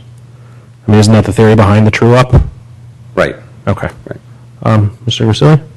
Yeah, I'm sorry. Mr. Puccinelli, I had a couple questions that maybe you might be able to answer. It says total contractors' compensation 7.3%. Of that, do you have an estimate of what the labor component of that is? No, I do not. Okay. I'm sorry, not in front of me. Okay. Let me ask you another question. We pick up now every week, or were able to pick up the greens carts, and we're able to pick up those little large green ones, as I call them, and the blue ones, the recycle ones. Correct. Do you have any idea, any numbers of how many green carts get picked up every week and how many blue carts get picked up every week? Look, where I'm going here is because personally, and again, just my house, that the recycle one gets a lot of use, and most times it's pretty full. The greens, maybe every other week. Sometimes it's every week, but a lot of times it isn't. And I'm trying to. Do you have any data on that? Again, as mentioned earlier, it's probably the organics is seasonal, so we'll see the 80 to 90% participation rate. The recycling rate, I don't know it off the top of my head. I'm sorry, but I would say it's right around that same percentage. So, because my neighborhood, I'm looking and I don't see the big green carts. So what you're saying is every week, and again, apologize, I should have asked it before. Every week, at least 80% of the people are putting out the big green cart. Approximately, yes. Okay. We don't know if it's filled or not, but they're putting it out. Right. Well, we know it's probably not filled, but in order to participate in the organics program, you need to put it out every week. So, folks, it's the law because there is putrescible material in that organic cart now. It's just not yard waste. I'm sorry. Say that again. So, no, not putrescible. The law. So, are you telling me I'm violating the law if I don't put my greens cart out every week? Well, I don't want to say you're violating the law. No, seriously, I'm trying to understand what you're getting at. The program, there is a state law that, and maybe Cliff could provide some additional background on that. But you do have to, because there is wet garbage in the organics that we can process, it does need to be picked up weekly. But if people don't put it out, you can't pick it up. That is correct. Okay. So. And that's why, though, folks who do put it out are not always filling them up. Okay. So if I don't put it out, the garbage police are going to come to my house. That is correct. You know who's coming? I'll just clarify. The reason for that is because this was the stuff that used to be collected in garbage when the green waste was every other week. So you didn't have to put your garbage. I don't have a problem with why you do it. I didn't realize I was violating the law. You are. Seriously. I mean, and I will bet you that no one knows that. Well, it's similar to garbage. There's a state law, health and safety code that requires putrescible garbage to be collected to provide the service weekly. Understand. And whether I had one bag or whether I had 10 bags, every week my garbage was picked up. Okay? So, but I just had to put one cart out. Now we have 3, so we have choices. Right, and the point is now that some of those materials that were solely collected in the garbage are now... There's a lot of scofflaws on Crestview then. And there's scofflaws all through this. But maybe getting maggots. Yeah, they could be, yeah. But just to answer your question, I quickly looked up. The labor costs are roughly half of their annual cost of operations. Okay, great, thank you. So of the 7.3, approximately 3.6 ballpark, half of it is labor, which is not the contract that Recology made with labor, but that Allied made with labor. They have no choice in this matter. Is that correct? By and large, yeah. Basically, it's the contract that was made before that we're paying for now. In 2013, there'll be a new contract. Then it'll be their responsibility of what the costs are. Exactly, because at that point, when the existing contracts are amended or expired, then it's tied to CPI, irrespective of whatever's negotiated in the contract. Sure. I just want to, and thank you, Cliff. I just want to make one comment. I got an email today from a person. We probably all got it. This is a citizen who has watched apparently her garbage rate go from $40 to $80. Now, she basically said, I don't understand. And I think, as you said, Mr. Lewis, most people don't. They're getting a lot more services. They don't realize it. And it costs more to do all those services. There's 3 trucks. I'll be honest. I honestly thought when we had this contract that there'd be one truck that would show up and it'd have 3 bins. And it would go 1, 2, 3. There's 3 trucks. So there's a lot of different costs that have come into this.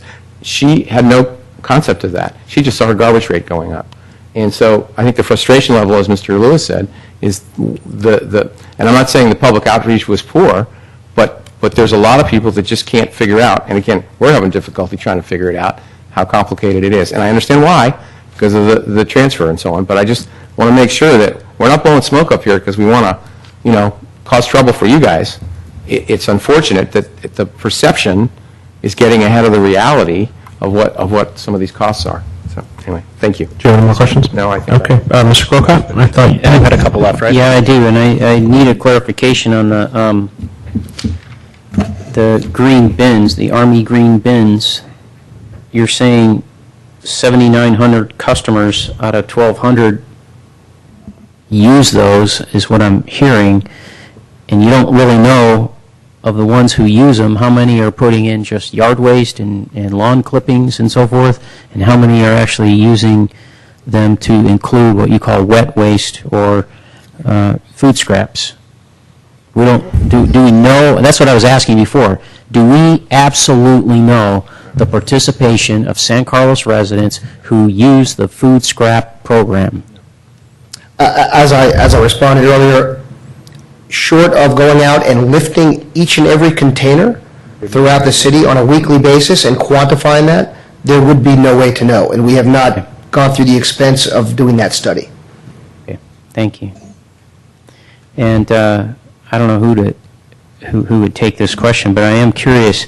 There's a SBWMA board. Are those board members paid?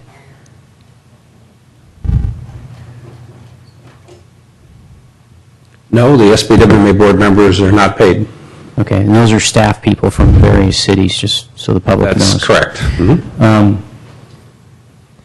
And one of the questions, I guess, was asked earlier that I had about Recology charges based on travel time and number of lifts a truck makes on its route. So ostensibly, if we were to cut service to every 2 weeks rather than every week, there would be savings. But you don't know what that is, according to your slides. Yeah, there'd be some savings, and again, we'd have to get a proposal from Recology.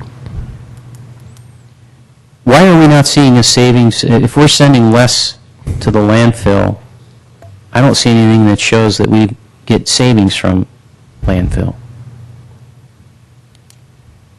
That we're sending less trucks to the landfill and more recycling trucks to the landfill, and there's, is that your? No, my point is, if we're putting out less garbage, you've told us we're putting out less garbage, we're putting out more recycling material, that doesn't go to the landfill. It goes through some kind of recycling process, That's correct. I would think.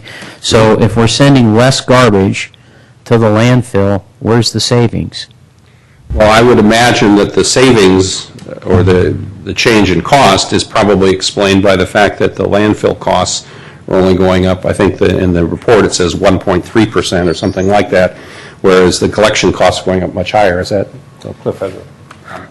Right. I think the easiest way to look at that is that the overall tip-free increase, which embodies the commodity revenue that's generated, the SBWMA program costs, the financing of the bonds for Shoreway, the operation of the facility with South Bay Recycling, all of that equates to about a 1% increase for San Carlos year over year. So everything related to processing, the SBWMA commodity revenue goes to offset those costs. And the disposal costs are also embedded in that. So a reduction in disposal, because we picked up roughly 20% less residential garbage with a 30% increase in recycling, all of that is embodied in what we call the disposal expense, or whatever that tip fee increase would have to be. So all of that is baked into the disposal expense. Tip fee increase has to be? Why does it have to be? Well, that's what I'm driving at is, and this is what, Mr. Grisilli mentioned a letter that we got from a resident. And that's kind of what they're saying is, no matter what we do, rates go up. We're doing the right thing. We're recycling. We're separating our trash, and we're working more as customers because we have to put it in this one and that one and that one over there, and then drag them out to the curb and put them facing a certain direction and so many feet apart, and make sure no one's parking in front of our house so that we can do this. And we're doing all this, whereas used to be, you could leave your garbage can in your side yard and they'd come pick it up. Or you could just kind of put it in your driveway up near the garage and they'd come pick it up. And now we have to do all this work, and even for the benefit of recycling more and putting out less trash, you're telling me, thanks very much, your rate on that portion is going up 1.3%. There's not a lick of savings in here that I see anywhere, except Mr. Mora mentioned about a franchise fee increase being zero. Well, the alternative would be much more dramatic. If the commodity revenues we were not achieving, that would not be revenue that would offset our costs. And if disposal expenses were increasing, that would be additional expenses. So the alternative to not recycling at the levels we're aspiring to and achieving would be far worse rate-wise than what we're currently enjoying, being partnership with the owners of the Shoreline facility. So there are significant benefits to recycling, reducing disposal expense. And one last... That is shared across the board amongst all the agencies. One last curiosity here. How much is, I noticed in the paper it says Recology has a contract with Singer and Associates for a public relations firm. How much is that contract? I would have to defer that to Recology. Okay, thank you. If they could answer that.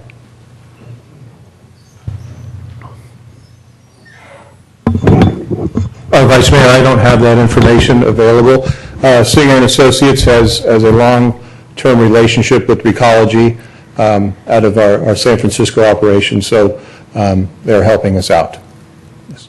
Okay, thank you. I have a question. And this will be for you, Mario. Okay. It's been a long time since I lived at home with my, well, maybe not that long, but long enough since I've lived at home with my parents. So I don't, when it was Allied Waste, and I haven't lived at home for about 10 years, give or take.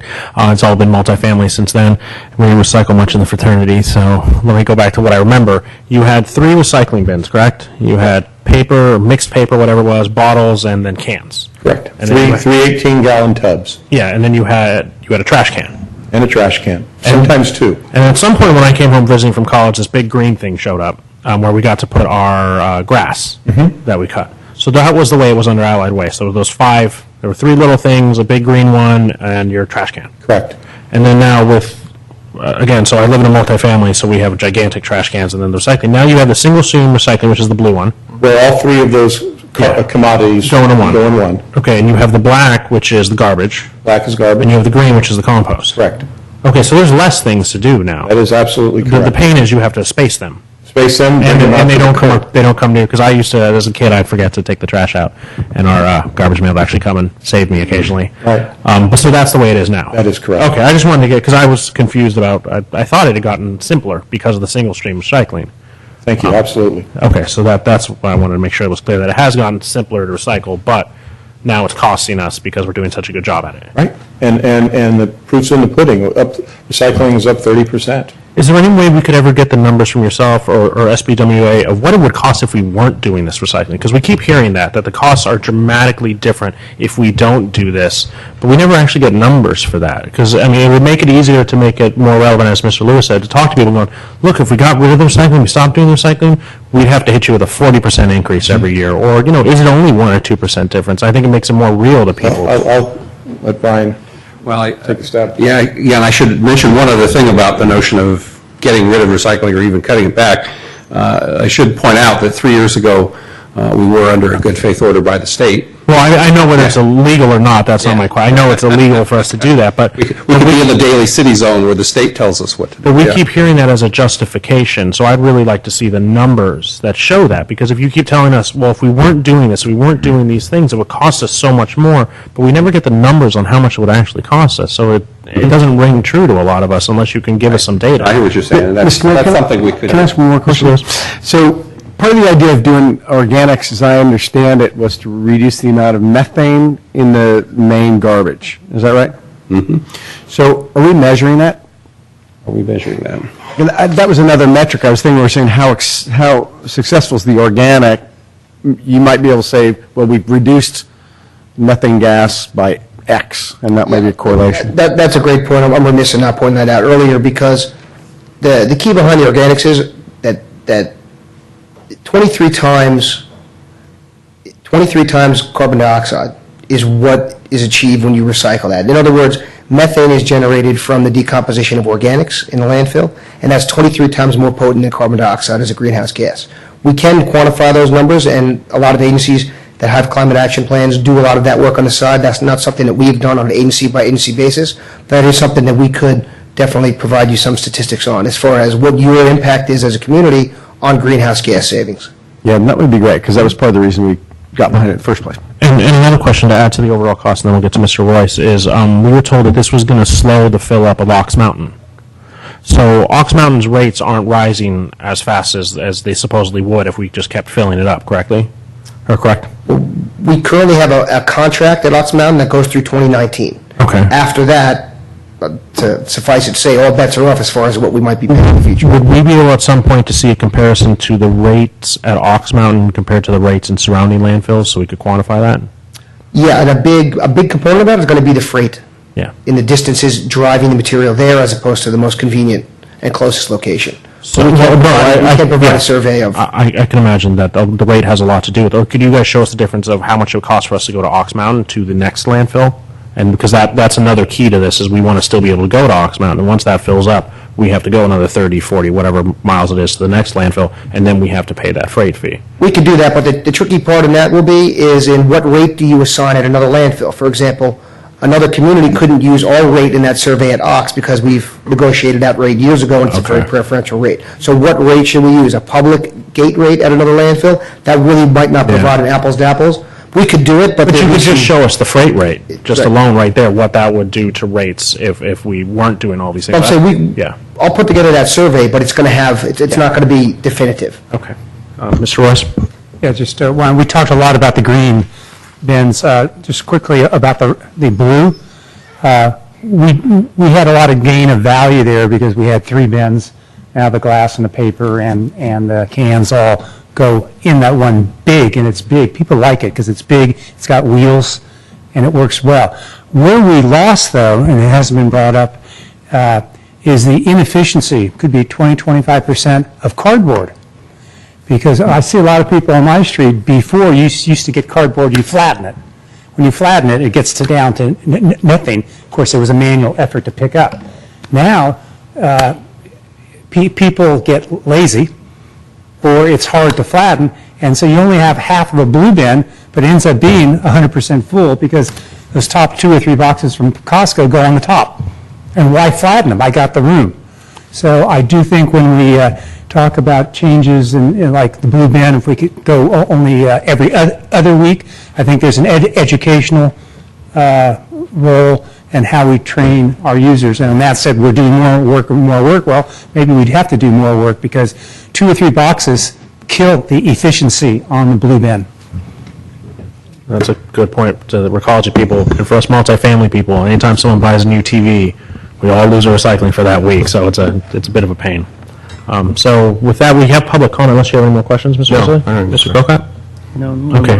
We do have one public speaker slip from Glenn Gillenow, and then if others would like to come up and speak after, you can fill out one after Glenn and just give it to our city clerk.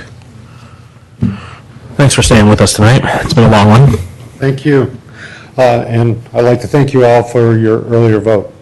As a citizen and as a member of the community that's gone through this garbage issue with the rest of you, it seems like, I guess my biggest question would be, who put together the request for proposal for these guys? We've got 2-year period, we've got 30% increase, basically. And I'd like to know how that contract was put together. I mean, I really question that. I mean, that doesn't, I was a professional businessman most of my life. I dealt with contracts. If I wouldn't keep my client base long if I overran 30% in a 2-year period. And so I really question that. I think that the issue before us, though, is whether or not you have an open hearing and hear from the public on this issue. And as a member of the public and a member of this community, I think the people deserve to be heard. And I think you're going to hear a lot of what that gentleman said earlier and what Mr. Grocott has said. I had garbage dumped in my driveway and said to the driver, please pick it up. He pointed to the number on the truck, says call them and complain. And more importantly, it's become a navigable hazard on my street. These bins are in the street more than they are left back where they were originally put. I'm on a hill on a very narrow road, and it's really a safety issue. It's going to be a matter of time before somebody gets hit. Thank you. Thank you, Glenn. Is there anyone else who would like to speak? Should I turn this in Yeah, over here so I'm on the public record? And then just introduce yourself, sir. Oh, sure. I am Mark Ruane. I'm a San Carlos resident. I do vote here in town. You've all gotten emails from me. Thank you very much for addressing the questions here tonight. It's obviously a very complex and sometimes convoluted issue. You do the right things, price goes up. You do the wrong things, price go up. So at this point, I think you're asking all the right questions, making all the right moves. I appreciate that. The only question I would have is if we all got bigger bins, would the prices then go down because we could then pay them more money?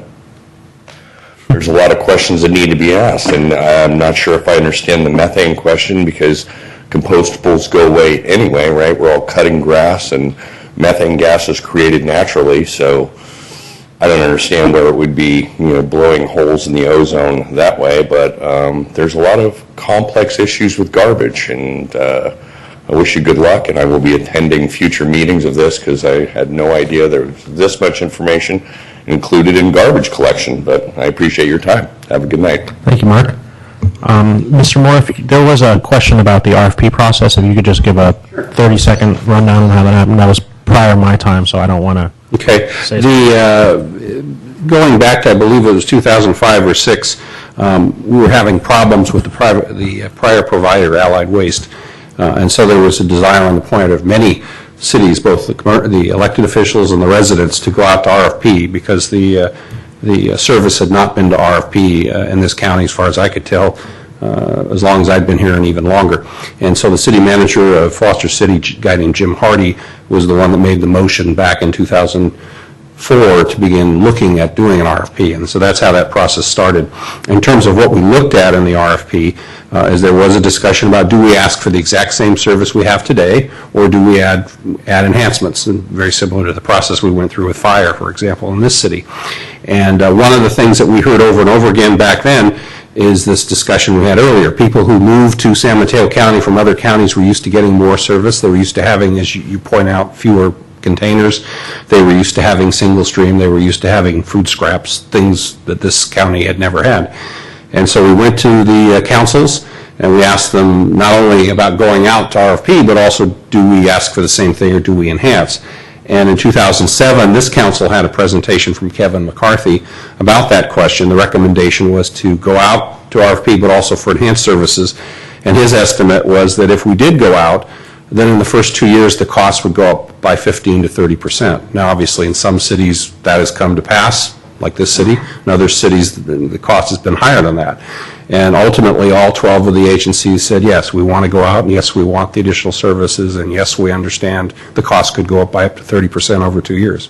So, I think some of this was foreseen, that if we enhance the services, the costs would go up. We would get a little closer to our colleagues in the East Bay, and based on what we've seen so far, that's come to pass. And in fact, as I mentioned earlier, even with the increases we've seen, we're still lower cost than a number of the cities in the East Bay. So, thank you, Mr. Moore. Are there any questions, or can we go to a discussion? I'd like to make a motion. Okay, Mr. Vasili. Prefacing it with the fact that, again, Mr. Moore has said that it's $26,000 in interest cost if we didn't raise our rates a penny. I make a motion that we go option number one. We raise our rates 5.3% for the next year.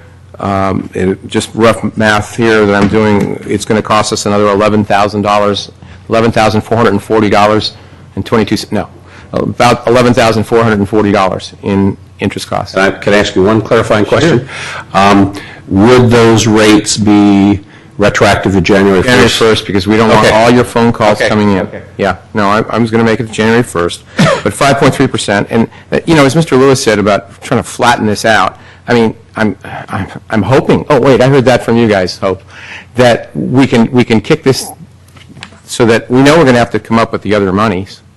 But hopefully next year we better, and certainly the third year, after the Allied thing goes away next September, it has to flatten out a little bit, God willing. And also the migration is to me, going to flatten out. People are going to eventually, to me, that's got to settle down. I mean, the first year, it's just got to. So anyway, that's the motion I would make, 5.3%, retroactive January 1st.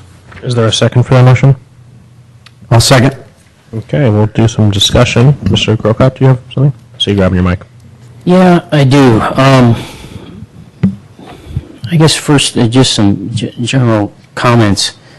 This whole thing is really upsetting to me. I understand, I read the piece in the paper. We're not talking big dollars a lot of times. Like if you look at the 20-gallon can, you're talking a couple of bucks. So $24 a year. But it's the principle of the thing, that we took on this new contract and rates keep going up. Obviously, in some people, as this letter reflects, it has been more than just a couple of bucks. And I'm sorry, Mr. Royce and other council members who think this is easier. It is not easier. It is more difficult. I used to take out trash with the little bins, and other than having to pick up because I would stack the 3 bins on top of each other and carry them all out at the same time, and I wish then that they had wheels. But other than that, it was easier. And my city didn't look like Garbageville every week. And now what we see is garbage cans all over the place. They, as this gentleman said, they don't end up where residents first set them in the morning. They end up tossed over, laying all about, trash all about. So in my opinion, it's gotten more difficult and service has reduced because, like I say, you got to put it out in front, you got to put 2 feet between the bins. In my neighborhood, a lot of people park on the street at night. There's no place to put these darn things. And then they stay there the whole day until people come home from work and put them away. Better service? I don't think so. So actually, I was prepared to make a motion, I don't know, to actually hold off on this action. Let's look at what it would take to reduce this to every 2 weeks instead of 1 week and see what kind of savings we would get. And let's get some answers to these other questions. And I was going to add, I brought comments from the article in the paper today from other council members, Corlin Feuerbach, saying, let's see a real accounting of the monies. And we asked a number of questions. I asked a number of questions here, and the answers I got was, I don't know. We don't have that information right now. We don't know. I would like to know. I would like to know before sending this to the public to vote on. Do I want to have a hearing, as this gentleman again said? Yes. But I want to have this information for us and for the public before we do that hearing, because we're not going to hear it at the hearing. One of the other questions that Mr. Lim from San Mateo asked is, these profits, where do they go?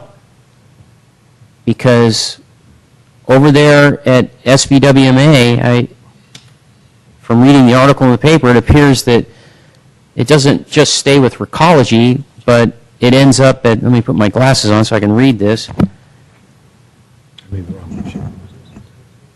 San Mateo Councilmember David Lim recently questioned whether Recology should get a 90.5% operating ratio, which guarantees a percentage of profit based on actual cost of service. SBWMA owns Shoreway Environmental Center, state-of-the-art facility operated by South Bay Recycling, a limited liability corporation. Since South Bay Recycling is an LLC, it can pass its profits through to its partners, which include Potential Industries, Inc., Community Recycling and Resources Recovery, Inc., and Crown Disposal Company, all based in Southern California. And Mr. Lim asked, are we essentially subsidizing garbage service to Beverly Hills? I don't have that answer. David Lim doesn't have that answer. None of us have that answer. I'd like to have that answer before we have a hearing. So I guess I'm just going to go ahead and lay it out there. I would put a motion on the table that we do nothing tonight. We get some answers, and we also look at switching our service, since we don't know how many people are using food scraps. If they want to use food scraps, let them pay for it. If they want garbage service every week, let them pay for it. But we could cut down truck running and also save the environment, because let me tell you, 3 trucks running through the neighborhood every week is not good for the environment. And let's look at that, switching from once a week service to every 2 weeks like we used to have, and let's see what that is, and then let's do Prop 218. So I know that was a lot of words, but that would be my motion. Let's hold off. Is there a second for Mr. Grocot's motion?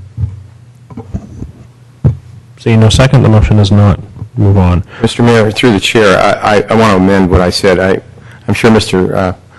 Rubens would correct me that I made the wrong motion, because basically what we're doing is we're setting a hearing date. We're not raising, and I know he was just chomping at the bit to get me on that, but I woke up. So my amended motion would be that we set the recommended review of the solid waste, which we've done, and issue the attached notice of hearing for increased rates in the amount of 5.3% for both residential and commercial, and then pursuant to a Proposition 218 hearing on December 12, 2011. Is there a second? Second. Is there any more discussion? One more item, if I may. Mr. Grocott? Mr. Lewis, you want to go ahead? Well, I was just going to say, because other council members chimed in, I don't think every other weekend recycling is a good idea, and I'll just, because I won't be a part of the December 12th discussion, I think our recycling rates will start to really come off if we do that, number one. And number two, I mean, in my area, those bins are full every week with broken down cardboard. So I'm just saying that I wouldn't suggest that. I wouldn't push it so fast that you might not be part of the December 12th. Madam Clerk, isn't that our reorg night? It is. So we're going to have garbage on the night we're bringing new people into the city council? Correct. Maybe we'll do a special meeting and I'll let Mr. Lewis vote one last time before we bring a new guy in on this. Just saying. I wouldn't count your chickens yet, Brad. Okay. Reorg after the vote. Mr. Grocott? Yes, one more thing I want to state, pretty much just for the record, and it's included in the rates, and so it's part of it, and I think we should take it out of it, is street sweeping. I brought this up before. Today I went out and rode my bike, and I went up Graceland. Graceland is a street with no curbs. Graceland receives no street sweeping.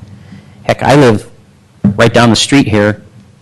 I have a curb, and I've never seen a truck go by and sweep my street. And I'm all the time out there with my own broom and stuff and picking it up and throwing it in the Army green bin. When we first did that, it was Mr. Garvey's idea to do that when he was chair of the SBWMA, and it was $60,000 out of our general fund. Now it's $108,000 for that service. People are paying for that service out of their garbage rates, and they ought not to be because they're not receiving the service. And in my mind, I know the city attorney has chimed in on this, and he said it's not illegal. I think it is. It should be paid for out of the general fund, which property owners already give money to through sales tax, through their property taxes, and so forth, because it's a service that the city receives at our parking areas, at our curbside of parks like Burton Park.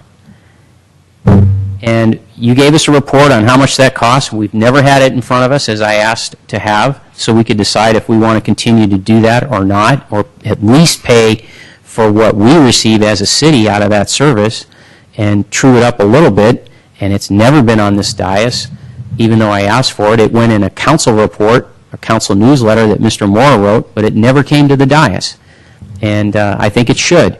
And I also think it shouldn't be in these fees. And so I'm stating that for the record. Okay. Mr. Royce, do you have anything?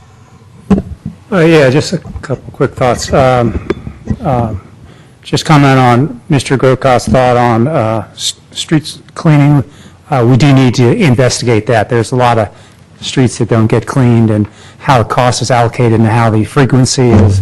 That's definitely an opportunity in the future, but I don't think it should affect what we're doing this evening. Second out of three thoughts is this is a tough issue with garbage rates because of all the major changes that we made in the last couple of years. Our customers have been very happy.